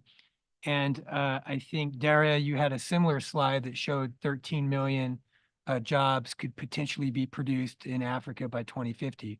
So my question was, in your chart, can you anticipate where those jobs would be geographically, kind of based on the modeling? So where do you anticipate that job growth occurring under the scenarios that you've laid out in your chart, Anne-Catherine? And then also the second part of the question is, do you anticipate any potential job losses as some of that employment potentially migrates to other sectors? Once again, thank you to all panelists for those great presentations. Thank you, US. Pakistan. Thank you very much. Thank you, facilitators and presenters. One of the questions that I wanted to ask has already been asked by a colleague from the US, which is very relevant. The second question I wanted to ask is that we see all the debate in terms of the competition between renewable and non-renewable sources. My question is, to what extent there is a competition among these different type of technologies, wind, solar, and to what extent it is hampering efforts towards net zero? Thank you. Thank you, Pakistan. So I'm going to turn back to the panelists for any responses to any of those questions. Daria, do you want to start us off? Sure, and thank you so much again for the excellent questions. I think that I think our colleagues from Colombia and Australia posed a similar question around the role of WTO, and I should mention that, of course, we're first of all very grateful to Australia for their your ongoing strong contribution to the work of the IEA Technology Cooperation Program and Task 47, where Australia is in fact co-leading the dedicated work stream on certification schemes platform, as we know that Australia is one of the leading countries when it comes to the maturity of the national certification scheme that you are currently developing. So I think that definitely WTO has an important role to play in firstly assessing I think that the practical opportunities for the way WTO could facilitate the implementation of this declaration on mutual recognition, and I think that is a very practical action point that could help us accelerate the implementation on the ground. And second action point is, I think we would be delighted to share with WTO colleagues the draft mutual recognition framework, which is a technical document that we are developing as a blueprint to consider different technical aspects related to mutual recognition. And perhaps yourselves and our colleagues and experts could add that layer of insight from the WTO standpoint on the enablers that could be considered. So I think that I would definitely welcome our continued dialogue and perhaps a dedicated follow-up on this to explore how we can maximize again the work of WTO and the support to this initiative on mutual recognition, and consider your practical inputs into the development of a blueprint of the mutual recognition framework. Regarding the question on carbon pricing, I must confess that I haven't seen the report that I think Colombia alluded to, but happy to have a further discussion on the scope and what has been considered currently in terms of the traditional, of course, carbon pricing instruments like cap and trade systems, versus also the Article 6 instruments that include the internationally traded mitigation outcomes, as well as the voluntary carbon markets and their role, again, in incentivizing clean energy deployment in different parts of the world. So definitely keen to have a follow-up on that. And maybe just a brief note on the question that was posed by Pakistan around the competition between various types of technologies and sources. I think that here it brings us back to the question that we should allow different types of technologies to compete without picking winners, but incentivizing transparency on the carbon footprint, right, and the carbon abatement value of technologies is absolutely critical, which is why we do need common frameworks and methodologies to assess, calculate the carbon footprint on the life cycle analysis basis. And I think that is absolutely critical. We have also these frameworks are currently impacting the investment decisions. There's a strong push towards sustainable finance in different corners of the world, from the US to Europe. The EU taxonomy for sustainable finance, by the way, that lays out the framework for qualifying hydrogen manufacturing as sustainable, refers to ISO standards. So again, the role of global standards and common global methodologies will become ever more important as we look at creating transparency on the carbon footprint and carbon abatement value of different solutions. Thank you. And Katrine, did you want to jump in on any of the questions? Yes, I would like to jump in on the job question raised by Pakistan, and maybe I think it was Pakistan, and maybe I can share my my screen again, because we do have those numbers for different regions. And just to give you an insight, first of all, I would like to refer to our World Energy Transition Outlook that we published last year, because there you can find those insights really in detail. But just to give you an idea, yes, I hope you can see my screen again. And here you can see the energy sector jobs under 1.5 degree scenario by region in 2050. And here you can see, for instance, East Asia is a big player, but also Asia in general. And then also the breakdown for renewable energy sector jobs by 2050. And there you can also see the different technologies. And one thing that I also would like to mention is another point that has been made when it comes to how the conversation is being held when it comes to producing countries and consuming countries for hydrogen, for instance, and how that may reflect, for instance, a lot of developing countries and regions are being portrayed or have ambition to become major producers of green hydrogen and related products. And then we see, for instance, the European Union, but also East Asian countries as future consumers and importers of those products. And we have done some work on that as well, jointly with the UNIDO and IRAS, where we really look into what does that actually mean also for developing countries, or what do we anticipate? And also there we have a breakdown for where the jobs along the value chains may be, and like, will it be high quality jobs? How long lasting will they be according to the hydrogen value chain? And that is specifically for developing countries. So I would also like to highly recommend this report of ours, because we have also recognized that within our membership, that is increasingly important to address those issues as well. Thank you very much. Thank you. And Stuart, anything you would add?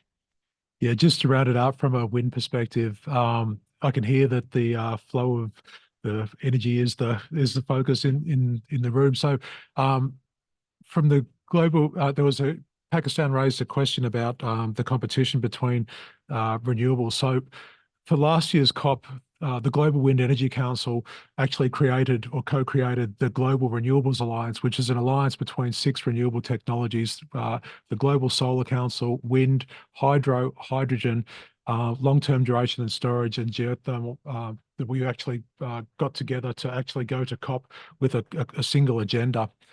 So yeah, we do recognize that there is a lot of power in uniting behind individual technology and working together in a collaborative framework rather than trying to compete for individual technologies. That's it for me. Thank you.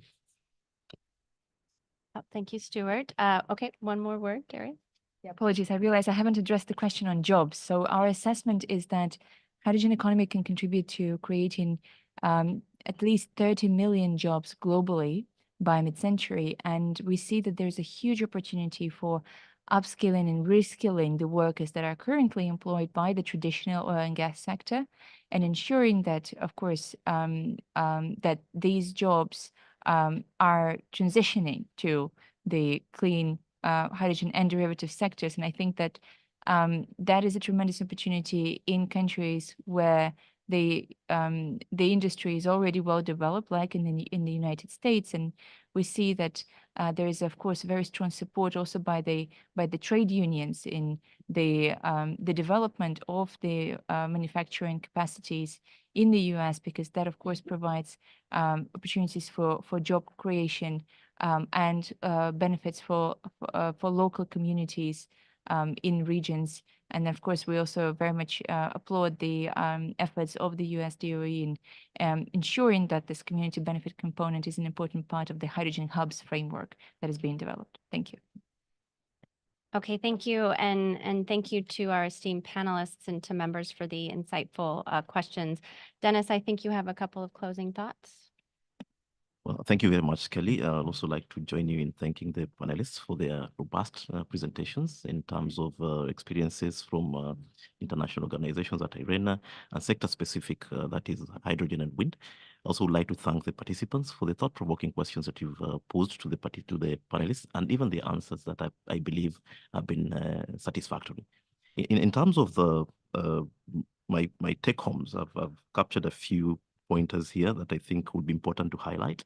One of which is that energy contributes to 2/3 of greenhouse gas emissions, and this constitutes mainly fossil fuels. And therefore, there's need for a major shift on what kind of energy we consume, how we consume it, and how much we consume it. There's also need to shift to renewable energies, and we've seen the experiences of hydrogen and wind, the potential that it has to contribute to our, limiting our, temperature rise to 1.5% degrees Celsius. We also need to change how we trade this energy, and we've seen that from these presentations on hydrogen and wind. In terms of progress, we've been informed that the cost of renewables have decreased, and this constitutes a good foundation for successful energy transition. We've seen that, for example, wind, the LCOE of new onshore wind project is now 52% lower than the cheapest fossil fuel. This is commendable, and therefore, it's encouraging to countries to then focus on renewables. We've also seen an increase of renewables share of annual power capacity, again, an encouraging development. Way forward, we've seen that energy transition will increase the energy sector employment. And as have been highlighted in the presentations as well as the interactions, that there's a projected growth of almost 140 million jobs created by this energy transition by 2030. Again, a commendable projection. We also seen that trade flows for energy will change dramatically as we focus on energy transition. Services for different technologies will increase. Technologies that relate to energy transition, that will increase. And trade in renewable energy will also become prominent in future as we focus on meeting our target under the Paris Agreement. In terms of actions, there's been recommendations on what can be done in the trade landscape to foster and promote energy transition, one of which is to reduce tariff and non-tariff barriers. We also need to support policies that sustain growth in this area of energy transition and renewables. And one of the areas that has been identified is procurement. We need to have policies that promote procurement in technologies and goods and services that relate to clean and renewable energies. And lastly, and more importantly, there's need for international cooperation. None of the countries in the world can do it alone. There's need to cooperate among and between countries. There's also need for cooperation by different sectors, countries, industry, intergovernmental organizations, and the academia to ensure, all this cooperation will then ensure that we achieve the targets that we've set under the Paris Agreement. We've also seen quite a bit on the sector-specific, that is Hydrogen Council. And Daria has given us a snippet of what the Hydrogen Council has done in terms of data, sustainability, and safety of the global hydrogen industry. Some facts and figures, again, impressive in terms of this area, the state of play of the global hydrogen industry. We've heard that the total amount announced projects on hydrogen amount to almost 570 billion. That is impressive, though what is mature at the moment is amounting to about 310 billion. We've seen the spread of these projects across the globe, and most of it is based in the global north. That speaks volumes as to where the place of the global south is in this process. We've also heard that energy technologies will play an important role in intra and inter-regional trade for hydrogen, and also that cross-border trade and unlocking climate and social economic value chains is important, where hydrogen trade can then reduce the overall investment in requirements, accelerating transition and reducing the cost of emission. This has been highlighted, and I think it's very important to emphasize the potential of hydrogen in creating jobs, especially in Africa. That has been emphasized, that we project about 13 million jobs. That is important because African continent is the youngest continent, and therefore we need these jobs to keep our youths productive and active. So in terms of wind energy, we've also had quite a bit of where the role of wind energy in meeting the 1.5 degree target. We require about 11,000 gigawatts of wind production to keep us in track for this target. There are challenges that have been highlighted by the presenter. That is one of which is increasing market volatility, the push for localization, and innovation challenges that have been highlighted in the presentation. So in summary, that is what I've captured. I think the session was supposed to end at 11:30. It's 20 minutes after that time. That tells you how interesting and important this session is. Perhaps next time we should have more time. And that sums up my summary. Thank you. Thank you, Dennis. Thank you, Stuart, Dario, and Daria and Katrine. So I think what we're going to do is we're going to change out our panelists. So while we're doing that, and in order to make sure that we kind of maybe get some time back, I'm just going to go ahead as we're changing to kind of introduce the structure for the next panel. So feel free to shift seats. So basically, thank you again. So basically in the second session, as with the first, our panelists will have about 5 to 7 minutes each to address the following. So the range of measures, including trade-related measures intended to foster a clean energy transition. So please, panelists, start to make your way up to the front. Oh, we have one seat short, so.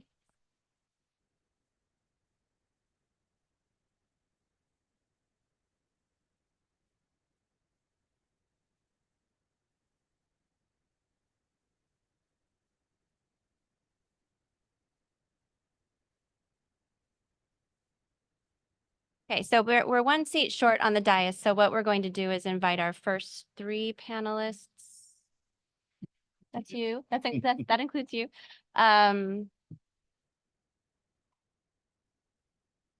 Ted, yes, please, and Rick. And then Kumi, you'll come up after the first 3. Okay.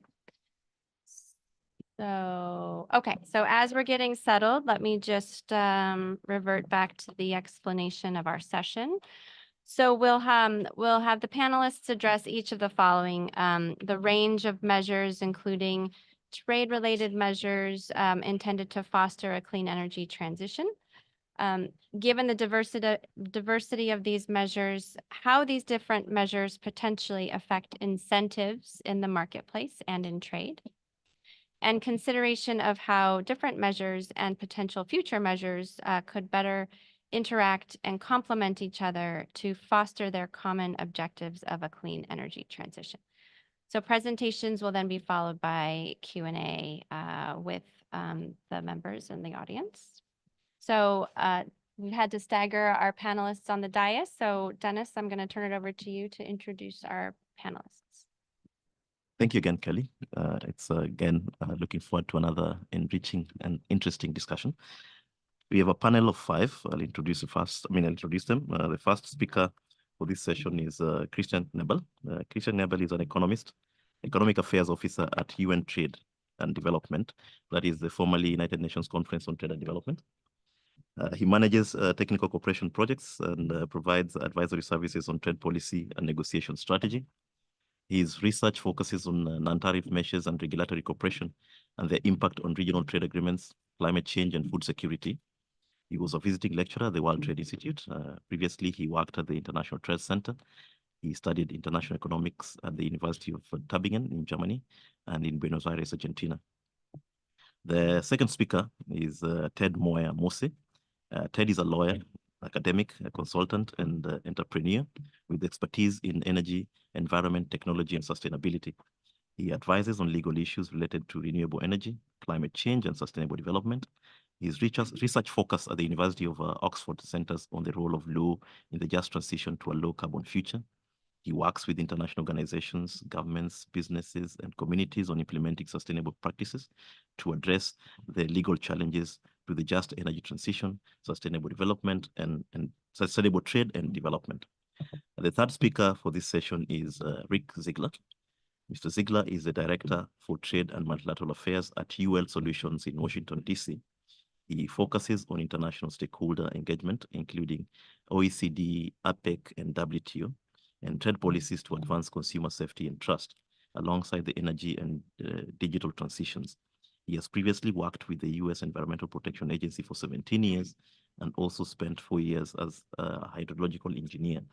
He's published in journals, articles and book chapters across several sustainability topics, and he holds a BS in environmental engineering from the University of Notre Dame and an MS in ecology and environmental science from the University of Maine. The fourth speaker will be Kumi Kitamori. She's a deputy director at the OECD Environment Directorate. She supports the director in overseeing the work of the Environment Directorate, which provides relevant and timely information analysis and advice to support governments in identifying and implementing the environmental policies needed to support a cleaner, more resource efficient and low carbon green growth path in coordination with other directorates. As head of Green Growth and Global Relations Division, she oversaw the mainstreaming of green growth in the work of various OECD policy committees and in member and partner countries. Kumi holds a BA and MSc in Development and Economics from the New York University and London School of Economics. The last speaker for this session is Matthew Porterfield. He is the Vice President for Policy and Research at the Climate Leadership Council and an adjunct professor at the Georgetown University Law Center. He has worked for more than 25 years on the relationship between international trade rules and environmental policy. He has published widely on trade and climate change, notably Carbon Import Fees and WTO Climate Leadership Council, Climate Clubs, Key Design and WTO Compliance Issues, Framework Proposal for U.S. Upstream Greenhouse Gas Tax with WTO Compliant Border Adjustments Border Adjustments for Carbon Taxes, PPMs, and the WTO, and Assessing Climate Impacts of U.S. Trade Agreements in Michigan Law Journal of Environmental and Administrative Law. With that introduction, I will turn to our first presenter, Nebel, to make his presentation. Thank you, Dennis, and thank you for reminding me of the new title of my organization. I'm still getting used to it. So UN Trade and Development, but as you may see in the logo, we still have UNCTAD very small between the arrows. So we are still UNCTAD at the same time formally, but we're also more, normally understood now by trade and development. So I'm an economist there, and I'll try to stick to the time. So I'll skip the pleasantries. Good to be with you. It's a great pleasure. We worked on a report last year, and it was published early this year with a title that you can see here, actually the cover page, Trade Regulations for Climate Action, New Insights from the Global Non-Tariff Measures Database. And I will skip right into what this means. We have maintained or created for over a decade the Trade Analysis Information System, TRAINS, Non-Tariff Measures Database, where we work with, by now over 130 countries, one by one, work with them to collect all trade-related regulations, and that includes all technical barriers to trade, sanitary and phytosanitary measures, everything that affects trade, whether it's a barrier or not. And the ambition of this exercise is to be comprehensive for any point in time at which we collect. So a little bit different to the notifications at the WTO, which provide more of a progressive update of what is changing. So with these over 130 countries, we cover most of global trade, and we collected over 20,000 different regulatory texts. Actually accounts for hundreds of thousands of pages that were read and analyzed for the types of measures included in them and classified by the products in the harmonized system. And then we did an exercise last year in the context of the preparations of COP to map within these 90,000 distinct measures that we classified, the ones that would be related to climate change. We worked with UNESCAP on that. We searched by type of measure, by type of product, and by keywords in the measure descriptions. And we found that out of the 90,000 only, let's say, about 2,600 or so related to climate change. The the interesting point, though, is that these 1,600 measures, or 2.6% of all measures, are highly concentrated in very big economic sectors. For that reason, the 2.6 actually, let's say, escalates to more than a quarter of global trade being affected by these climate change-related non-tariff measures. How is that possible, you may ask? It's quite straightforward. If we look at the big sectors that are affected by these measures, I'm not sure if you can see it, but I'll just give you a few examples. So 83% of global motor vehicles trade is regulated by climate change-related non-tariff measures. And that alone accounts for 2.3 trillion US dollars of global trade. You see other sectors, so 50% of machinery related to electricity, still over a third of motor fuels, household appliance and electronics, plastics, timber, pulp, and forestry sectors, lighting sector. So in these highly traded sectors, these measures are concentrated. And for that reason, even though it's just a few measures, they account for a quarter of global trade.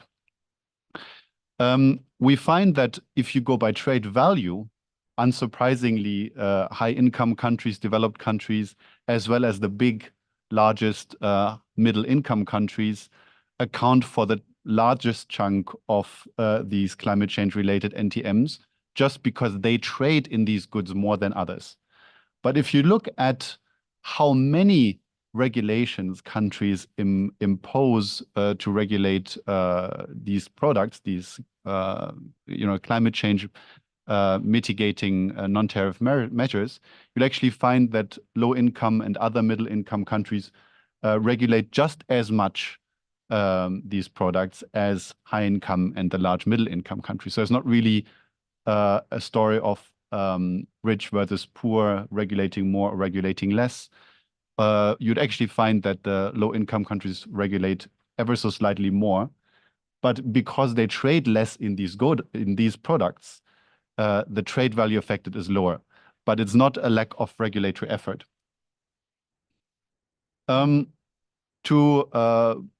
make it a little bit more understandable what I'm talking about, I'll just give a few examples. So the majority, 61% of these non-tariff measures that we have found to be climate change related are technical barriers to trade. And some examples are emission performance requirements that can be motor vehicles, that can be fridges, emission labeling that can also be household appliances, production process requirements, so the CO2 footprint, and of course, related to that, inspection, testing requirements, quality infrastructure was mentioned earlier today.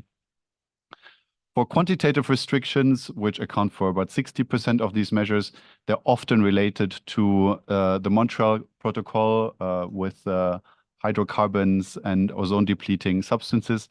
I'm not quite sure if that should actually be classified as TBT, but we have the experts in the room. We also have some additional taxes applied on, let's call it brown products. And then we have export-related measures, which are also largely technical barriers to trade, such as emission performance or labeling requirements. To conclude, we have noticed in a different study, and we have the expert Claudia here in the room, who analyzed the NDC's national determined contributions in the UNFCCC. And they find that rarely, if not never, they mention trade policy. But if you look at our data, we find that trade policy is actually a very strong and very prevalent means of mitigating climate change. So clearly there's a lack of understanding or interpretation of what we're talking about, what I call the lingo bubble. Like we trade people call it technical barriers to trade, and no one at COP will understand what we're talking about. And, you probably do understand, but many people in the trade field will not know what NDC stands for. So we just need some more interpretation, and we'll realize that a lot of our work already overlaps. And if instead of just overlapping unconsciously, if we did so more purposefully, we could actually achieve much more. And that brings me to the topic which is relevant in that context, is that, of course, while we are now inclined to like these non-tariff measures and these non-tariff barriers when they mitigate climate change, we still face the costs that are related to them. And as so often, the cost is always borne disproportionately by developing countries, least developed countries, small, medium-sized or micro enterprises, women traders, etc. So always the weakest face more costs related to non-tariff measures. And one of the major factors that increases the cost is the lack of transparency on these measures. And the other factor that increases the cost is the divergence of these measures. So if every country regulates emission standards or labeling, emission labeling differently, and the exporters have to adjust the product to each different market, that increases costs. And if we were able to harmonize these, let's say, emission labeling schemes, for example, that would reduce costs, especially for the most vulnerable. So there's a lot of potential to reduce costs by better coordination between the fields of the trade people and the climate people. So I hope this here today is one step in that direction. Thank you very much. Thank you very much, Christian, for that presentation on the work of United Nations Trade and Development with respect to trade regulation and climate. And again, a common message is coordination. I'd like to now invite Ted Moyer to give us his presentation. Ted, you're welcome. Thank you very much indeed for that warm presentation and for the previous comments. I'm waiting, I'm screen saving as I wait for my presentation to come up on screen. I'm not sure whether it's up there. If it is, I'll just test the clicker because technology.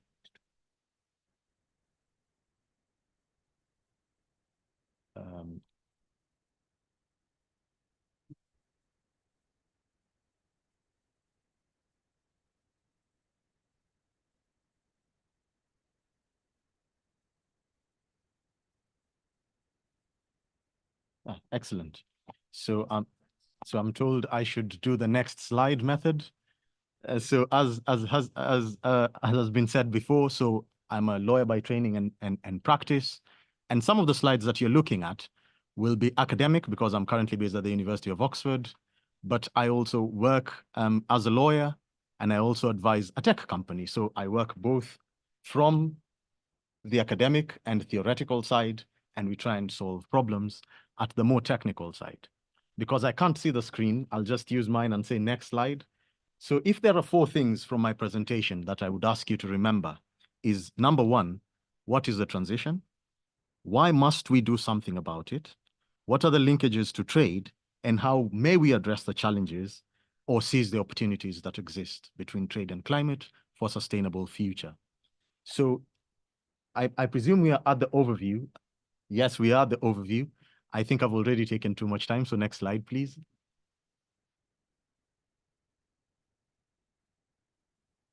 So that slide shows the evolution of energy. So where are we, if we're talking about a transition, where are we coming from and where are we going to? So if you look at the left-hand side of your screen, energy is not simply about production of things. It's not just about trade. It's about humans enjoying the trappings of as modern a life as possible. And if you look at the bottom of that screen and you look at the timelines under each of those sections, we are transitioning far more rapidly with every major transition that comes along. So on the left, we had hunter-gatherer societies that evolved between 100,000 years ago and about 10,000 years ago. It took about 90,000 years for them to move from using fire to cook meat. And then if you come to the extreme end, if you look at the 4th Industrial Revolution, that's from the year 2000, and we're still there. We're looking at the use of AI, machine learning, and so on. But between 10,000 years and about 24 years ago, we saw almost a tithe of each time. So it took about 9,000 years to have the agrarian revolution and then the industrial revolution. And where we are now, part of what we're talking about is how then do we transition into a more sustainable future when we are having such rapid changes in the last few years. Next slide, please. But even as we talk about this, why is there a problem? Because if you look at the correlation between the energy industry and emissions, it's obvious. If you look at the right-hand side, we have the global energy mix, and the global energy mix still has roughly about 80%. And in the next slide, you'll see it's about 84.3% of global carbon emissions are attributed to the energy industry.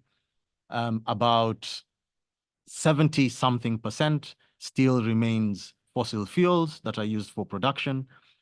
And so energy is one of the greatest factors in terms of climate change. So even as we transition from 1900 to date, we still see the foundations of global energy systems are still fossil fuels.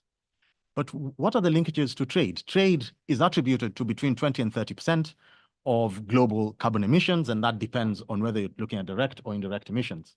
So why is this a problem? Next slide, please. So clearly, 84.3% of global emissions, I think I've mentioned that. Next slide, please. Now, this is where we start talking about, when we talk about the just energy transition, what is it about? If you look on the right-hand side, and this was, I think, about 5 years ago, the typical American fridge used 459 kilowatt hours of electricity a year. An individual, and I think if I remember that study correctly, a household in Ethiopia used about 89 kilowatt hours. Let me put it differently. If someone took a meter and put it outside the Cowboys Stadium in Texas and put a meter outside Liberia, the entire country, the Cowboys Stadium would use more electricity during game time than Liberia. And I can keep going with these startling statistics. So it's not simply about production and consumption. There must be some form of equity. I hope that in the last 5 years, American fridges are consuming less, and hopefully that an Ethiopian household is consuming more. So we also have to talk about measures like energy efficiency. Next slide, please. So who is responsible? Because I remember at COP26, a delegate from Uganda mentioned something that was startling. They said, look, they were disagreeing on a negotiation point, and he said, it doesn't matter whether we agree or not, we are all under the same sun. That same sun will punish all of us in equal measure, depending on where we were. He was wrong on the equal measure, but this is the thing, we share the same fate. Next slide, please. So that is a village in South Sudan. This is last week in Dubai. So climate change is obviously real, and we can see that even if we're evolving from a society that still lives like a hunter or gatherers, or if you're in an ivory tower at the top of the Burj Khalifa, we are still under the same sun. Next slide, please. When we look at cumulative emissions, Africa is attributed to about 0.6% of historical emissions. Current emissions are roughly between 3.5% to 4%. To put that in perspective, the UK, where I currently live, also emits about 3.7 to 3.9%. So a country that would fit in a continent, a couple of hundred times, I think, consumes exactly the same. If you look at the population of Africa, as of today, is hovering and teetering at about 1.5 billion. Next slide, please.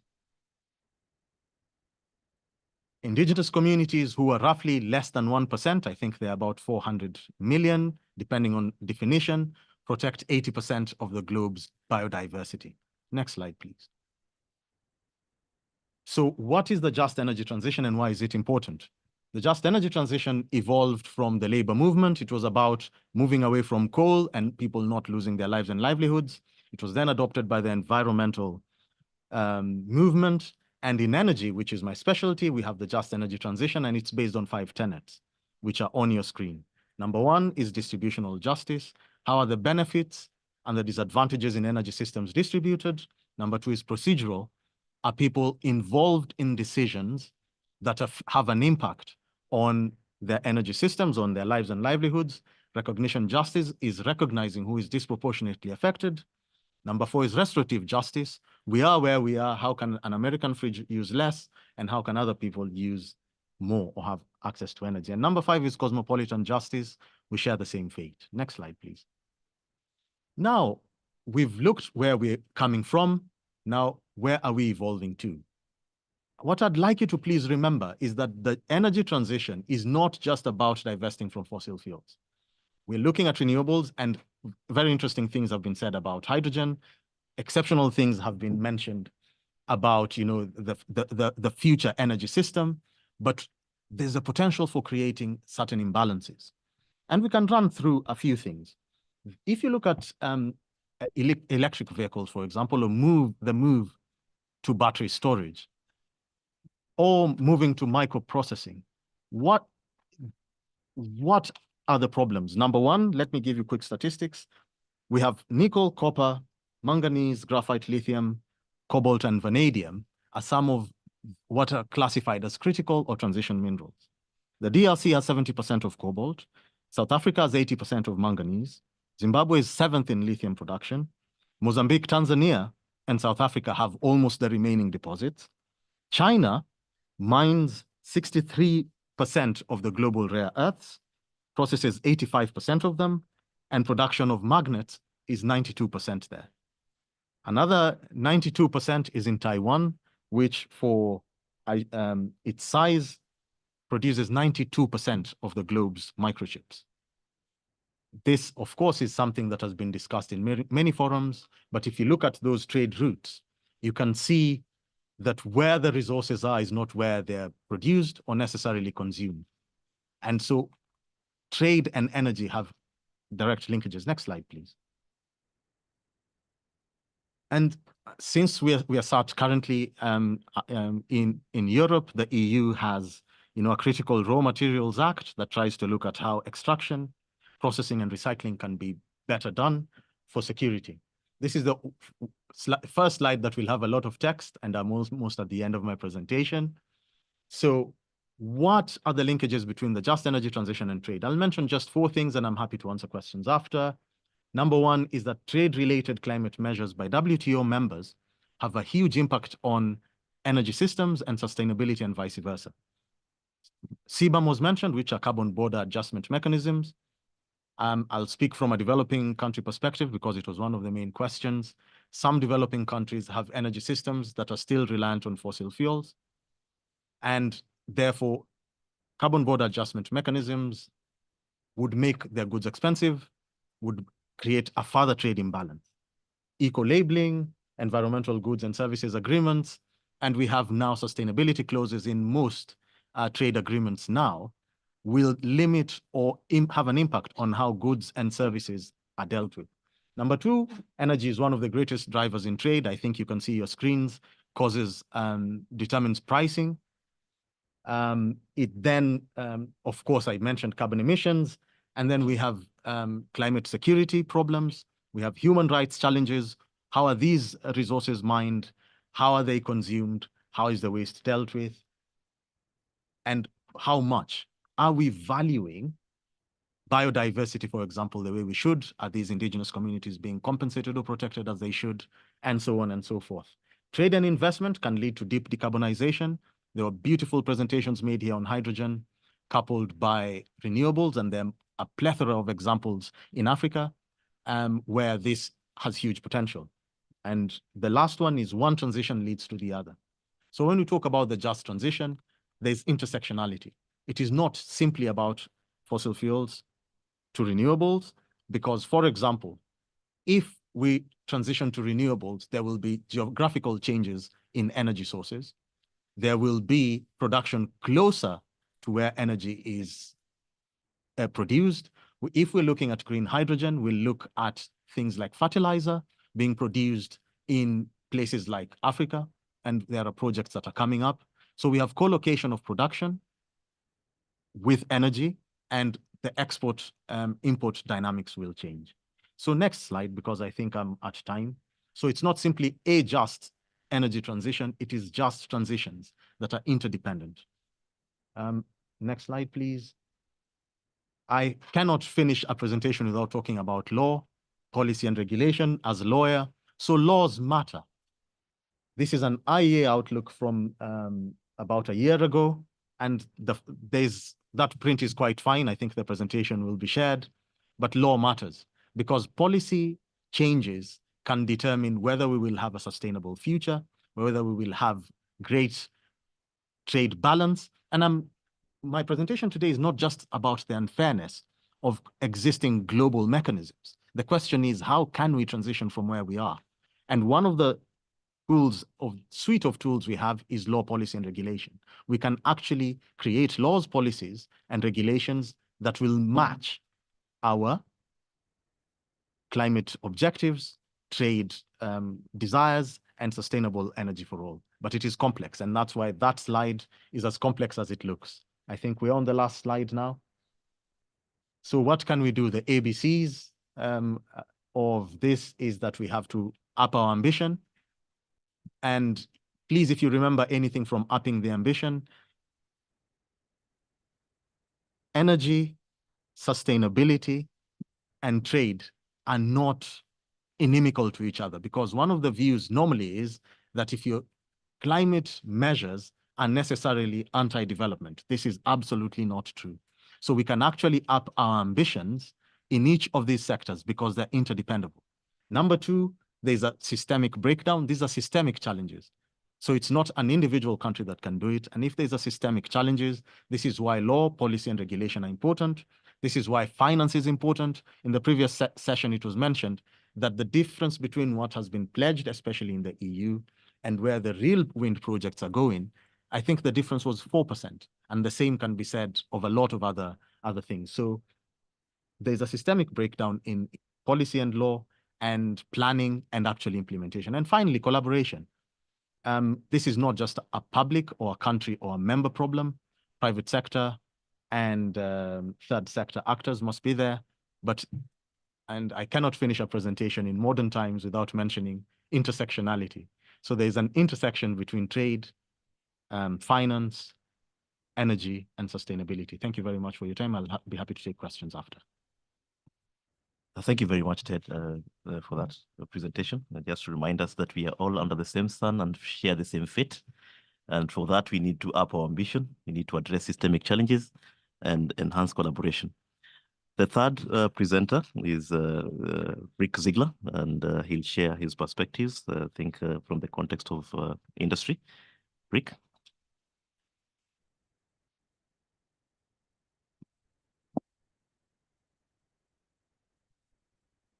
Thank you. Maybe I'll have better luck with the clicker, but you did very well with the PDF. That was good. Okay, so thank you again. My name is Rick Ziegler. My presentation today provides a perspective from the safety and conformity assessment space. For those that don't know, the company that I work for, UL Solutions, is an applied safety science company headquartered in the United States. We work globally in the conformity assessment space. Among other services, we provide third-party testing, inspection, certification for products. We also provide emissions verification, two different service realms, and I'll address both in my presentation. Similar to my co-panelist, Christian, I'll also link to TBT. Oh, sorry. Okay. So making some technical adjustments. Okay.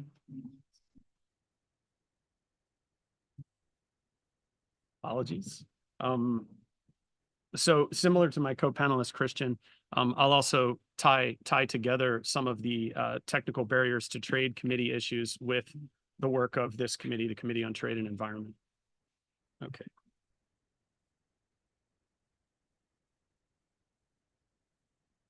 So this slide gives a conformity assessment 101. It's sort of my worldview. So the roof of the building on the right shows shared objectives here. So safety, trade, innovation, the foundation of the building being standards. And then there's 3 columns of the building, and I'll touch on these briefly, and other panelists have done the same. But the first column being accreditation. Accreditation bodies are often selected by regulatory authority to evaluate and recognize conformity assessment bodies, column 2. And those conformity assessment bodies may operate testing laboratories or provide certification for products. The third column is market surveillance. Even when operating in good faith, non-compliant products can find their way into the market. Surveillance can help remove non-compliant and dangerous products. Notably, different economies and different systems.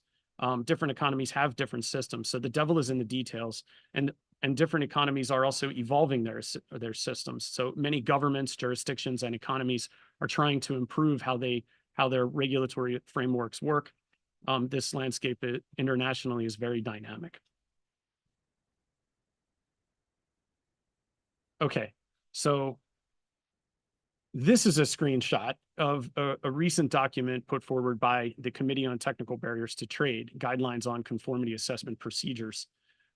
This was released in early 2024 and is in alignment with existing provisions under the WTO Technical Barriers to Trade Agreement.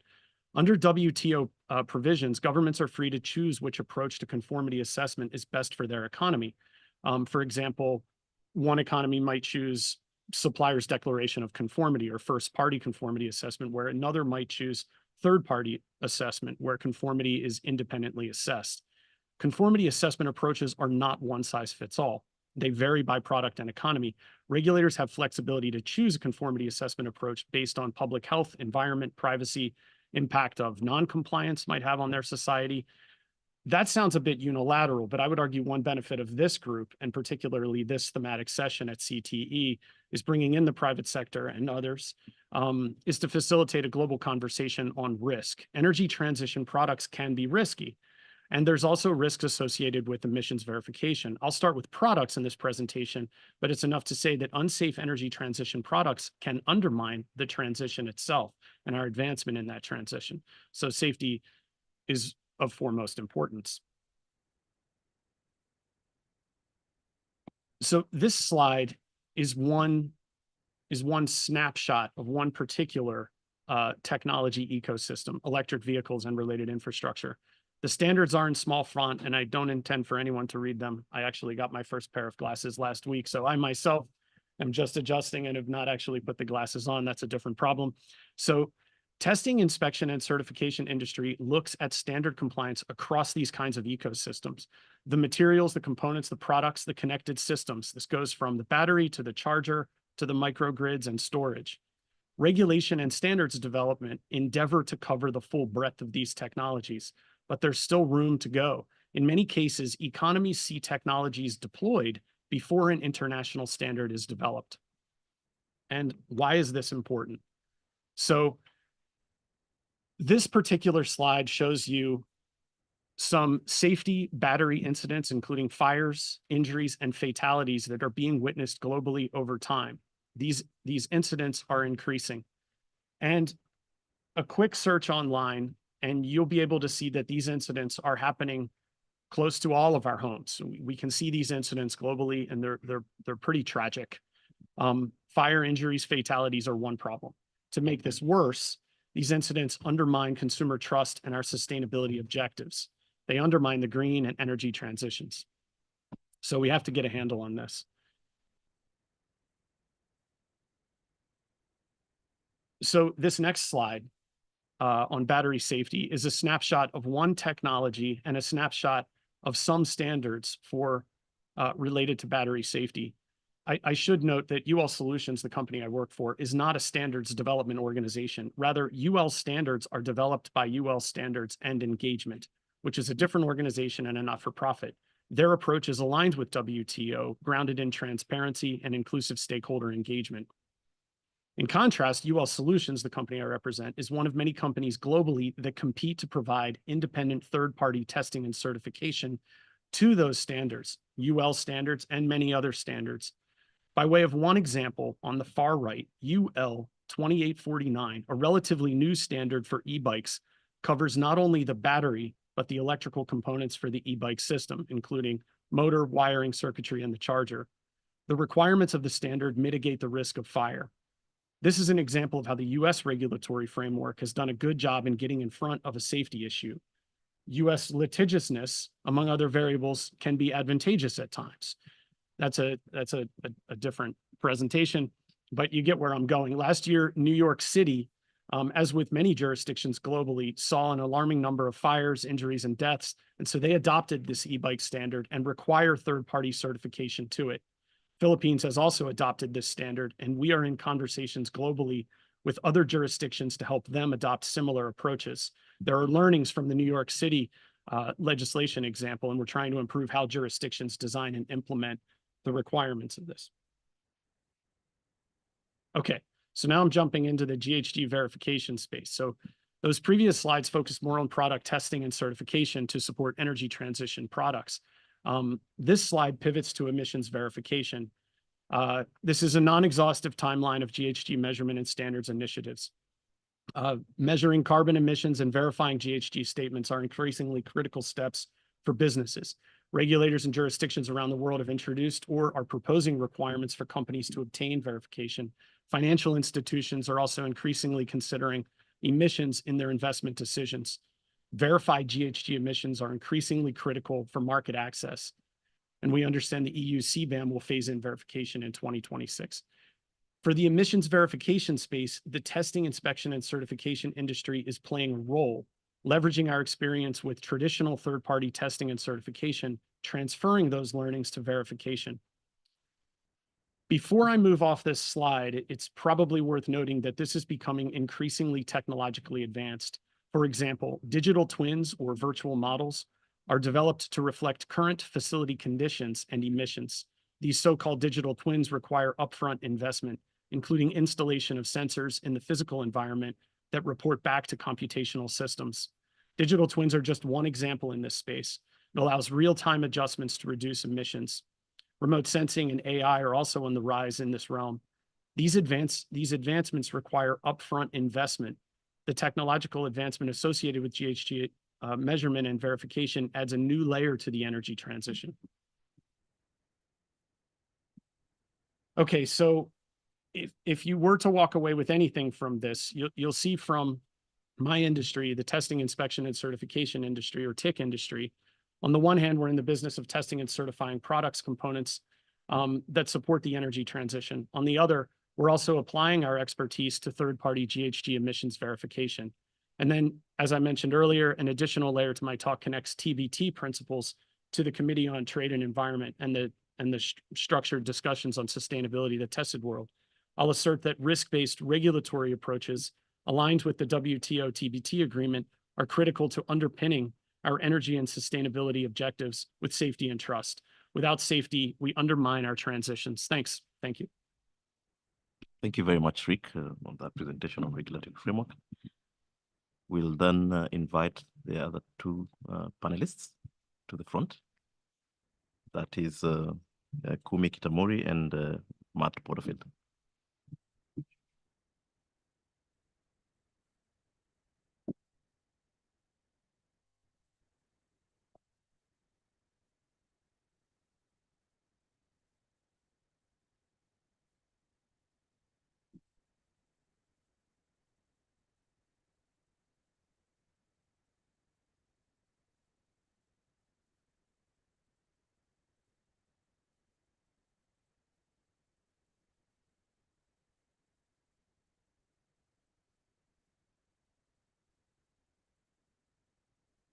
You're welcome.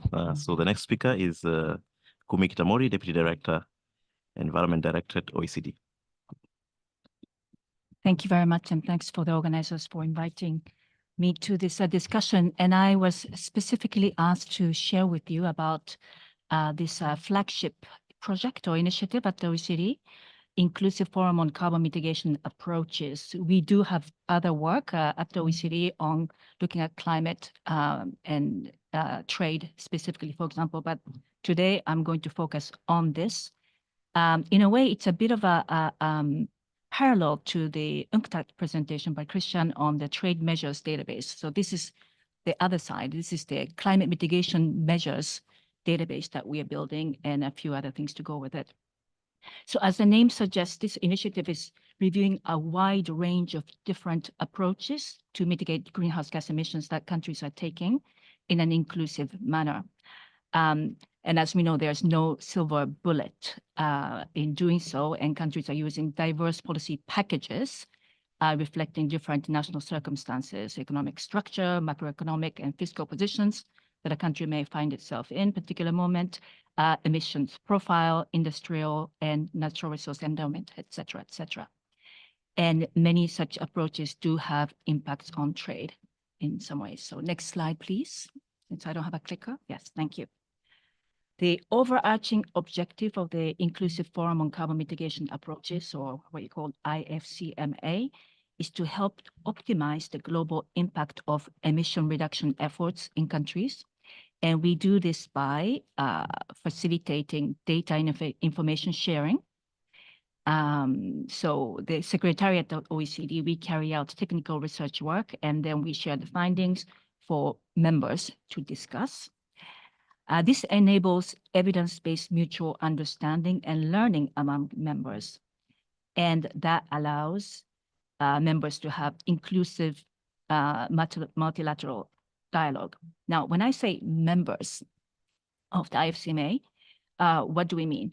IFCMA is bringing together a diverse range of countries, and this now goes well over and beyond the 38 OECD member countries.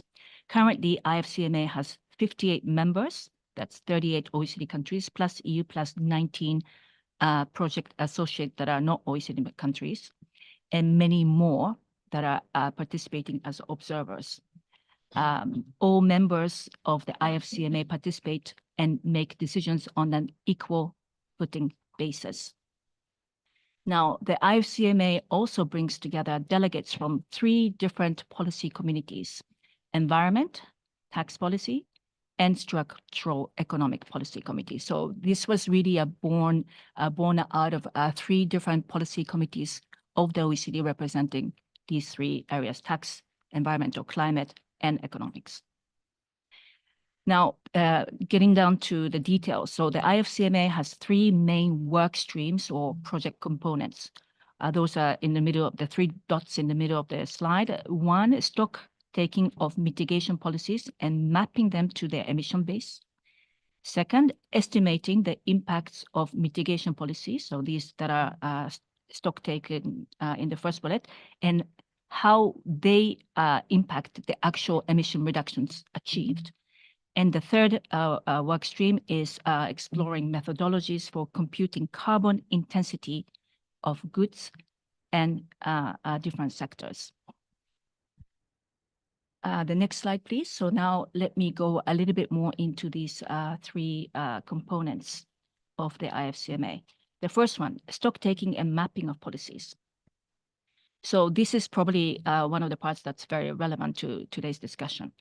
So under this workstream, we are developing and applying a standardized typologies to enable systematic stock take of different policy approaches countries are taking. We include both policies that are intended for climate mitigation and also government policies that are climate mitigation relevant that may not have been intended as a primary purpose with climate change in mind. Here, if I may give you a little bit of examples on this, I did not produce a slide for this because it's still not yet finalized and not published yet. But we are basically categorizing a wide range of policy approaches that countries are taking into 2 broad groups. First, price-based approaches, and second, non-price-based policy tools. Now, what do we mean by price-based approaches? For example, here we are counting measures such as excise tax on fuel. Clearly, that's an example of climate relevant policy because the primary objective is to raise revenue. It did not start with the climate change mitigation in mind, but excise tax on fuels have very, very significant impact on mitigation that's achieved. Carbon taxes, that's very much with climate mitigation in mind. Emission trading schemes, subsidies for EVs, and other types of incentives to invest in renewable energy. Now, the other category, non-price-based policy approaches, they are basically regulation and standards. We already talked about some of them under other presentation. Examples include energy efficiency standards for vehicles, building codes, and other regulation and standards. Also, ban on building new coal-fired power plants, for example, speed limits on driving, etc. Also, information-based policy tools such as labeling, etc. So there are many, a wide range of approaches that countries are taking under both price-based and non-price-based families of policy approaches.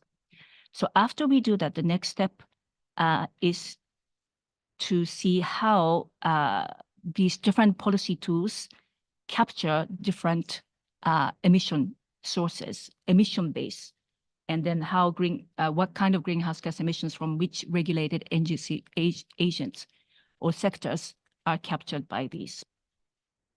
Now, the second group, that's the middle box on the slide, this is then to take one step further to estimate the impact of these policy measures in terms of the actual emission reduction achieved. So I'm not going to go into that much into details for this one, but let me talk a little bit more about the third group on the slide, that is exploring methodologies for computing carbon intensity of goods and sectors. Now, today we have a proliferation of different methodologies and approaches to calculating them. And as it was stressed by Daria in the previous session, it is very, very helpful to shed further light on carbon footprint and carbon abatement values of different sectors and products. But that's not where we are across different markets at the moment.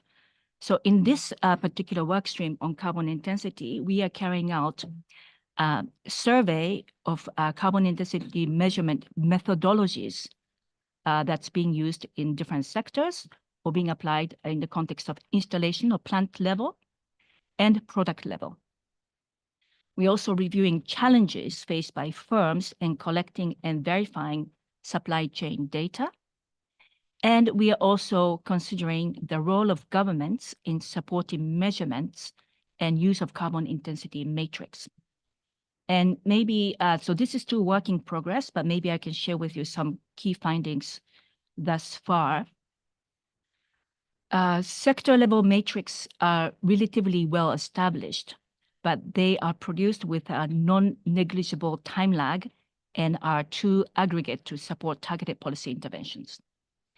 Now, product level metrics are underdeveloped due to challenges relating to methods, data collection, and data sharing. Now, overall, the proliferation of computation and reporting standards and methods varying across sectors and regions and jurisdictions can increase firms' reporting costs and fragmentation of global value chain. So this is, this has been already pointed out by previous speakers as well. So there is a need to ensure technical and operational interoperability amongst different standards and methods.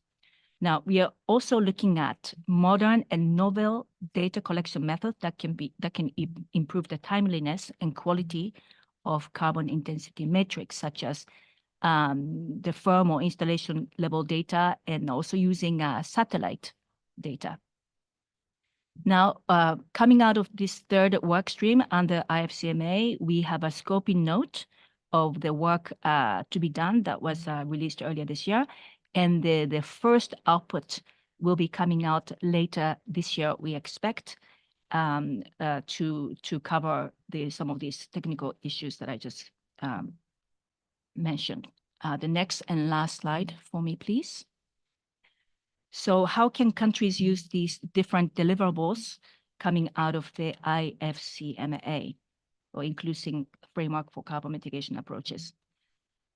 So under this initiative, we will produce comprehensive, harmonized, and systematic country-specific data for its members.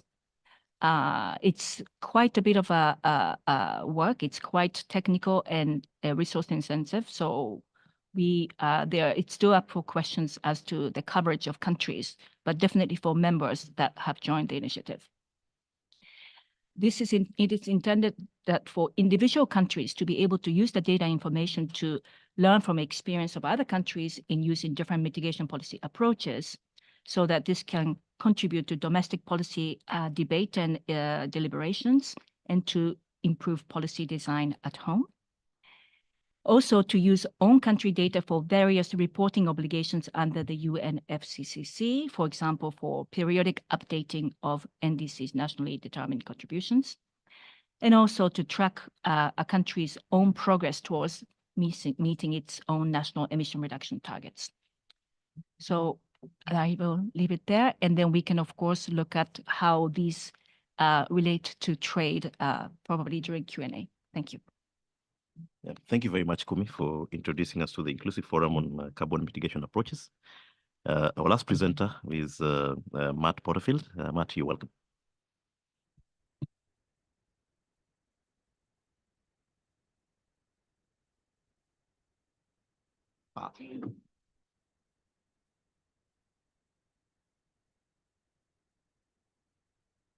I'd like to focus on the question of the interoperability of trade-related climate measures, specifically the need for interoperability, the most likely forms that it could take, and the potential role of the WTO in promoting interoperability. And I'll suggest a definition of interoperability. The term's been used a lot lately. Interoperability can be defined as the ability of different policies to be implemented concurrently with maximum alignment. Sorry.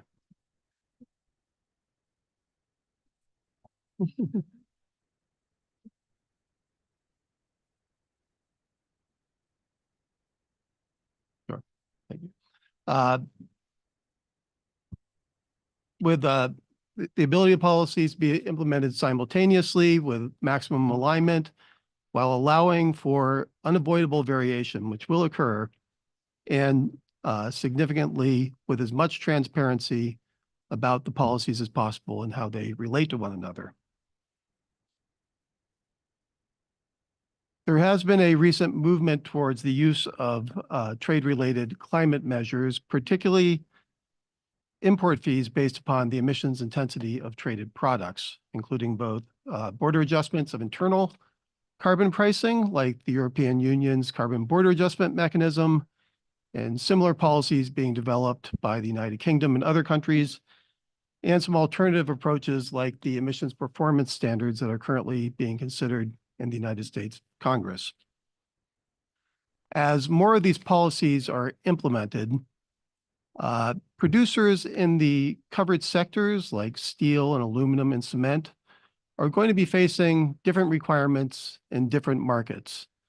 And because of those conflicting requirements, there's going to be an increase in compliance costs and the potential for trade conflicts. Interoperability can help reduce those compliance costs and help avoid some of those trade frictions. Interoperability can occur on two levels. There can be interoperability of the basic systems for generating the product level emissions intensity data. And it's important to stress that we're not talking about corporate-wide reporting. We're talking about product level emissions intensity, which is going to be the predicate for these policies. There can also be interoperability of the substantive policies that are going to be based upon that determination of emissions intensity. It's important to distinguish between interoperability and complete harmonization of national policies based upon international standards. That may be the Platonic ideal of interoperability, but it's very hard to achieve in practice, particularly when you're talking about contentious and complicated areas of regulatory policy. We are here at an institution today with some experience with the difficulty of reaching consensus on complicated and contentious issues. What I think is a more realistic objective is a more horizontal approach that looks at trying to create interoperability between the policies as they're currently emerging. This is happening already. The CBAM pricing is going to kick in 2026. The UK's pricing about a year later. And I think we're going to see several other countries also implementing some version of these carbon import fees within the same time period.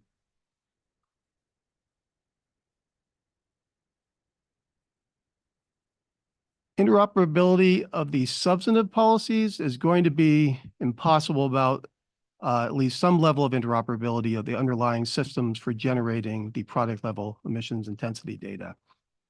So I think it's appropriate to focus, at least initially, on those systems for generating the data. There are a number of tools of international regulatory cooperation that could be used to promote interoperability, including harmonization, mutual recognition, which was mentioned earlier, consultation mechanisms, and transparency. Harmonization of certain core elements of emission intensity are going to be very important in order not only to promote alignment, but just be able to compare different approaches to emissions intensity. For instance, if there's a difference in the scope of covered emissions, the EU is currently proposing to price only direct emissions for steel. Some other proposals may cover a broader scope of emissions. There may be differences in the scope of gases. We need enough harmonization on things like the basic classification systems for whether emissions are covered, the basic metrics for computing emissions intensity, and the reporting template. There has to be a way that the information reported out can reveal where the policies align and where they differ. So if we're getting different numbers out of different systems, we know why. Is it a difference in systems boundaries? Is it a difference in the way emissions are measured or calculated? Or is it a difference in covered gases, for instance? So some level of harmonization will be important. On mutual recognition, in practice, mutual recognition is most commonly used for conformity assessment procedures. It can be used for actually substantive standards when there's a determination that they are functionally equivalent or achieve the same level of protection. That's relatively rare and more difficult to achieve. So I think where we're going to see mutual recognition, at least initially as a helpful tool, is going to be a mutual recognition of the processes for verifying reported emissions in different countries, so that if you're a producer selling into different markets, you don't have to have a separate third-party verification to conform to all the different standards. You can have some sort of mutual recognition mechanism to simplify that process. Consultation mechanisms. It helps to talk about the differing approaches, particularly if they're aimed at building capacity and promoting greater alignment of different policy approaches. There are some good models for what this might look like. We have the Western Climate Initiative, which promotes coordination between sub-national emissions trading systems in the United States and Canada. We have the Joint Committee, which coordinates between the Swiss and EU ETSs. So there are some models that can be drawn on what a useful consultation mechanism might look like.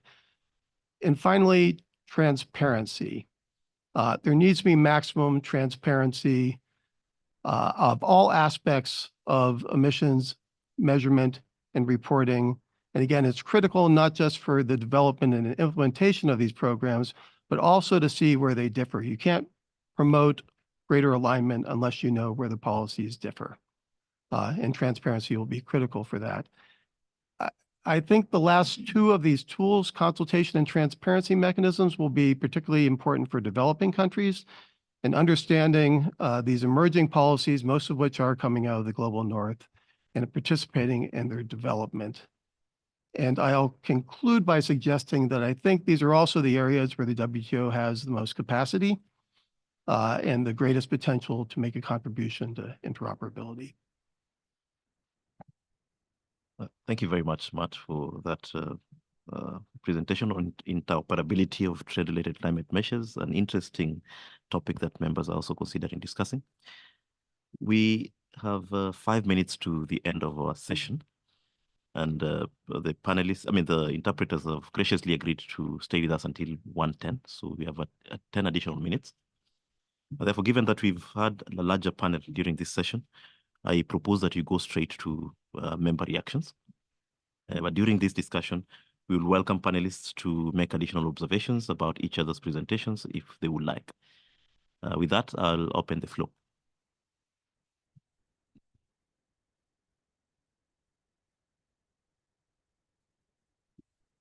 I suggest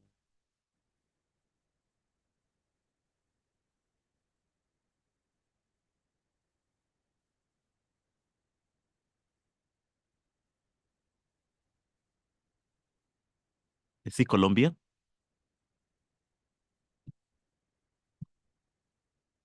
Yes, thank you very much for these enlightening presentations. I think this have been very useful for are also an internal design of measures and also our work internally in our capitals.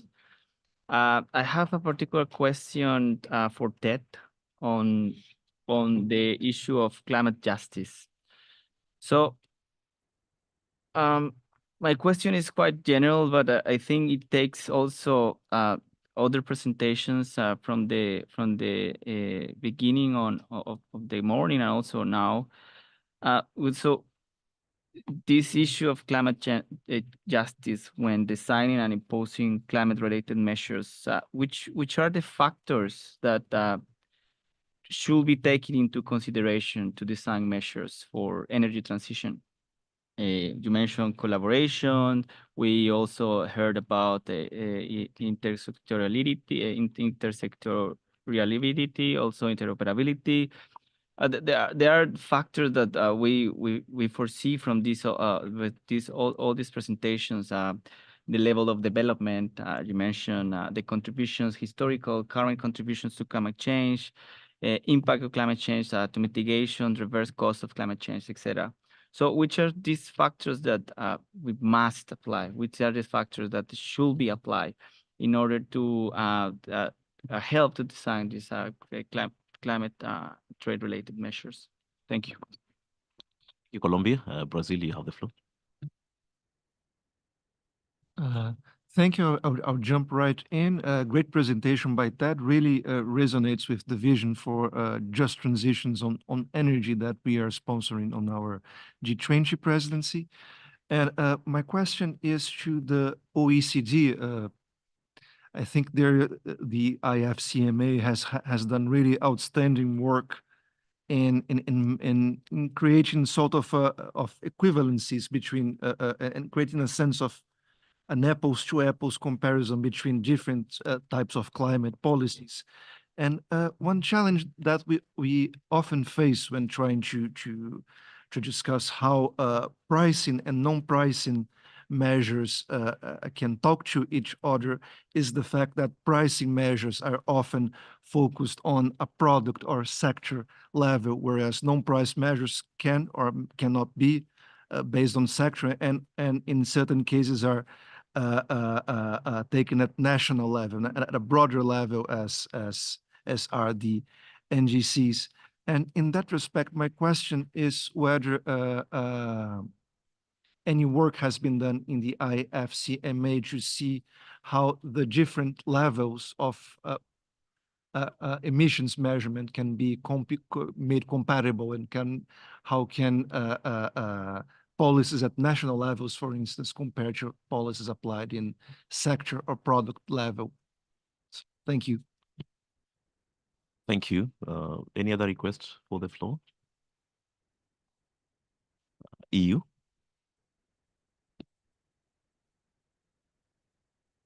Thank you, Kelly. So I also wanted to thank for very interesting presentations and some ideas shared.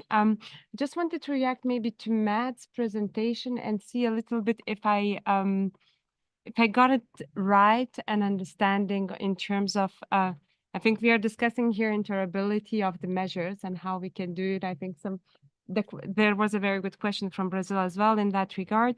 Is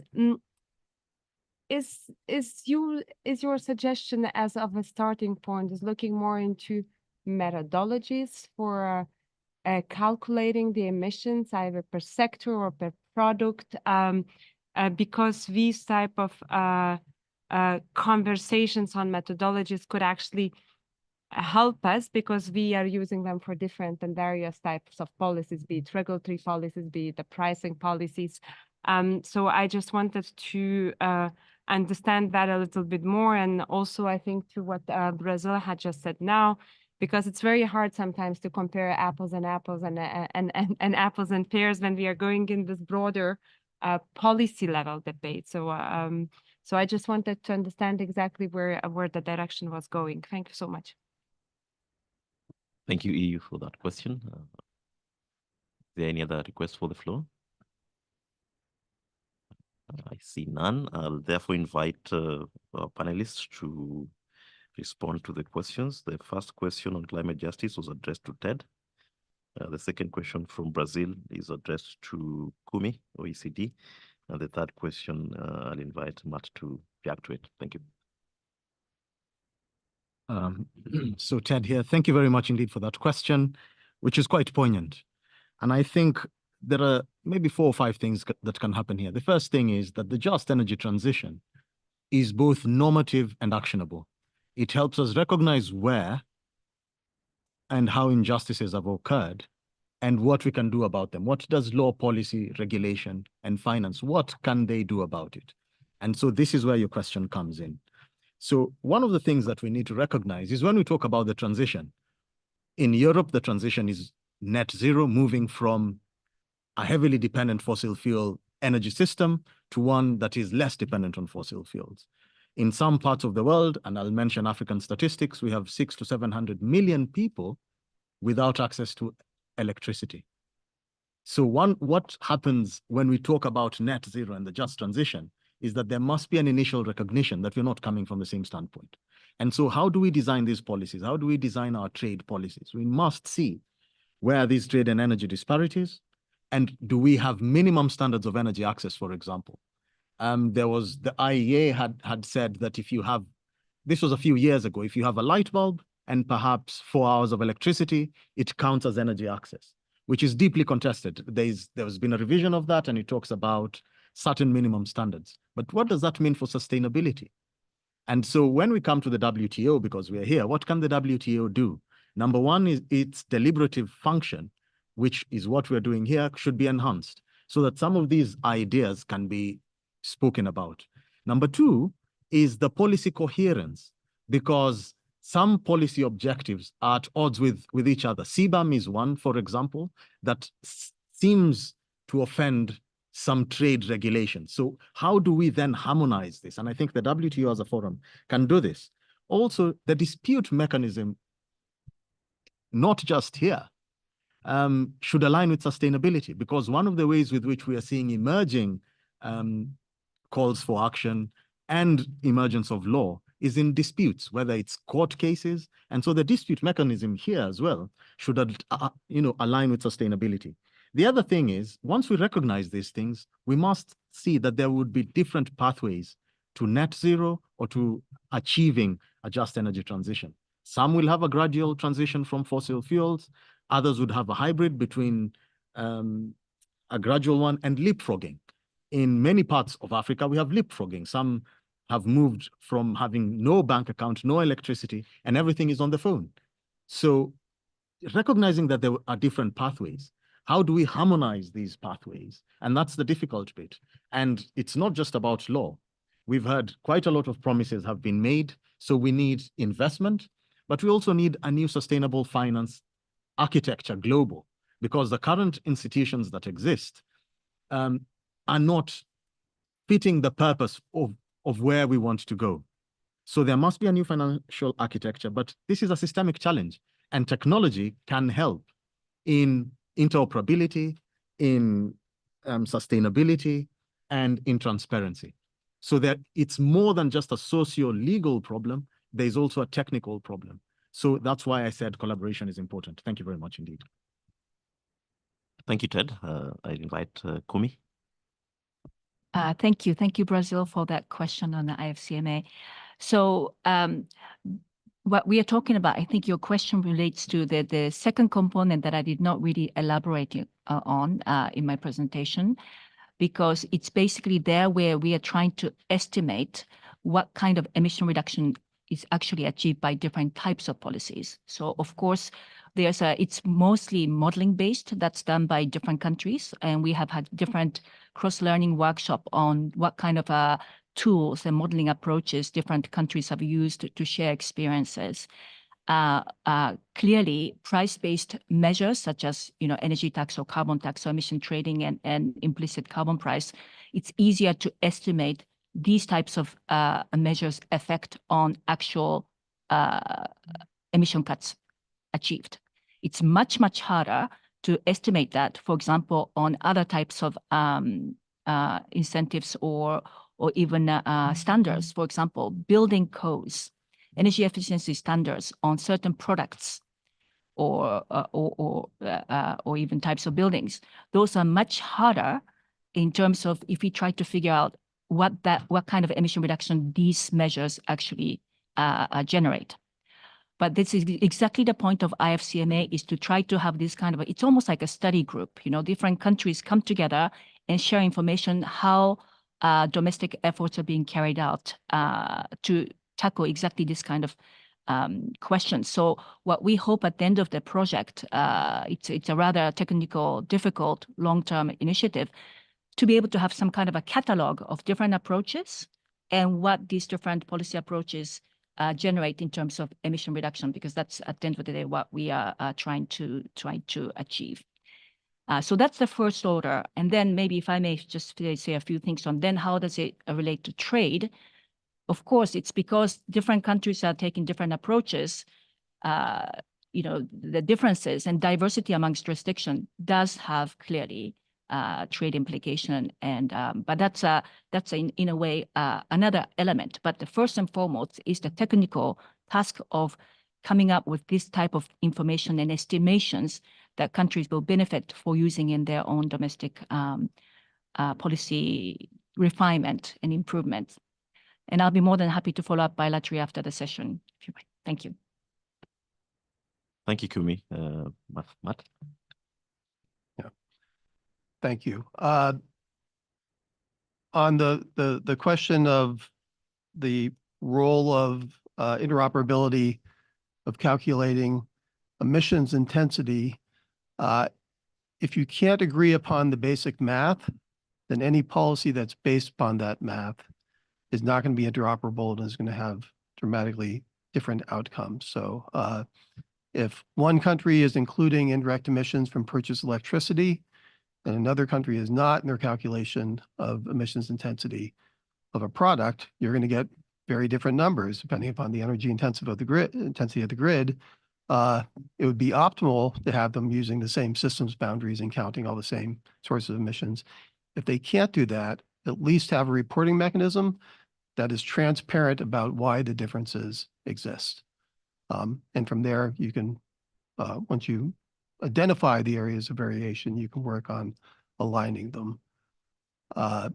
And just quickly on the question of how do you compare explicit pricing mechanisms and other types of approaches, I would argue that that's the beauty of explicit carbon pricing based upon emissions intensity. It's a great equalizer. There can be a wide range of reasons why countries will have different levels of emission intensity for producing different products. The United States has relatively low emissions intensity for producing steel to a great extent because we have a lot of scrap and we have a high level of scrap utilization, and that drives it down. Iceland has very low emissions intensity for producing aluminum because they have abundant hydropower and geothermal energy.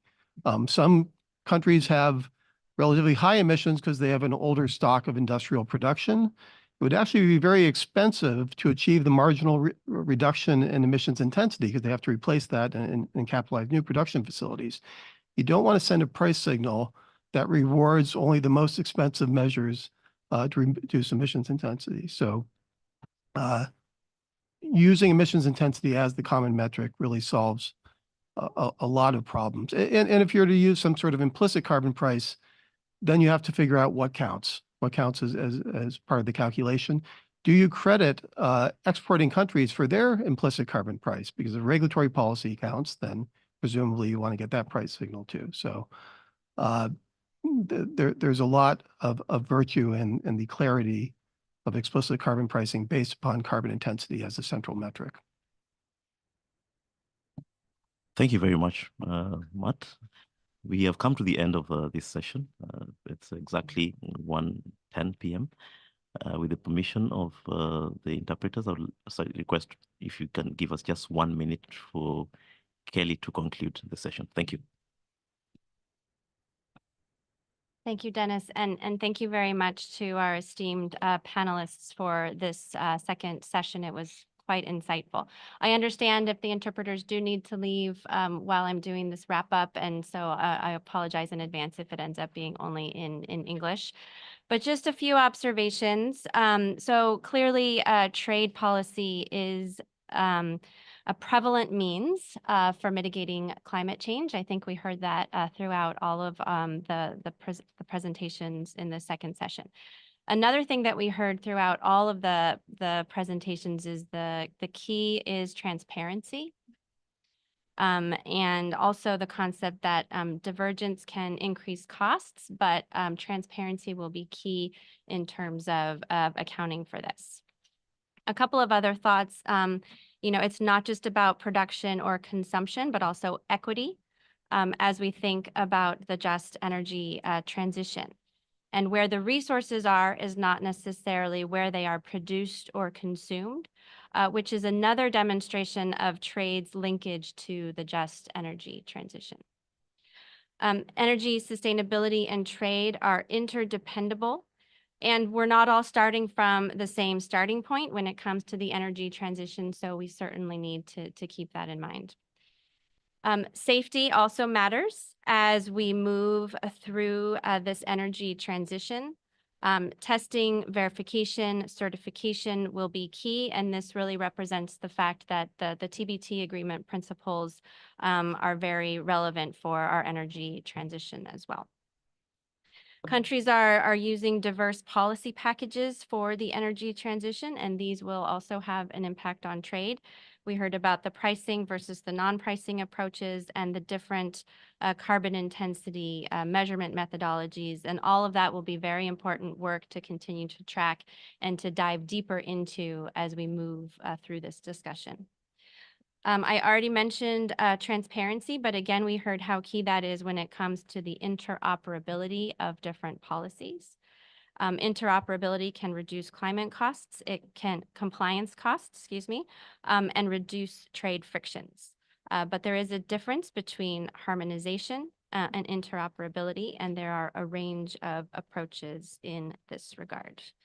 And I think a final thought is that the WTO does have great potential, and the greatest potential to contribute to this is through its consultative mechanisms, and again, transparency, which was clearly key throughout our discussions in this session. So again, thank you, and thank you all for extending into the lunch hour. I'm sure you're hungry, so we will adjourn the morning session, and again, thank our panelists. We'll be doing kind of a members-only engagement for the afternoon, but we'll be taking all of what we heard from all of you on board during that discussion, and we really appreciate your contributions to this thematic session. So thank you. Thank you. We'll see you after lunch. Thank you. Thank you.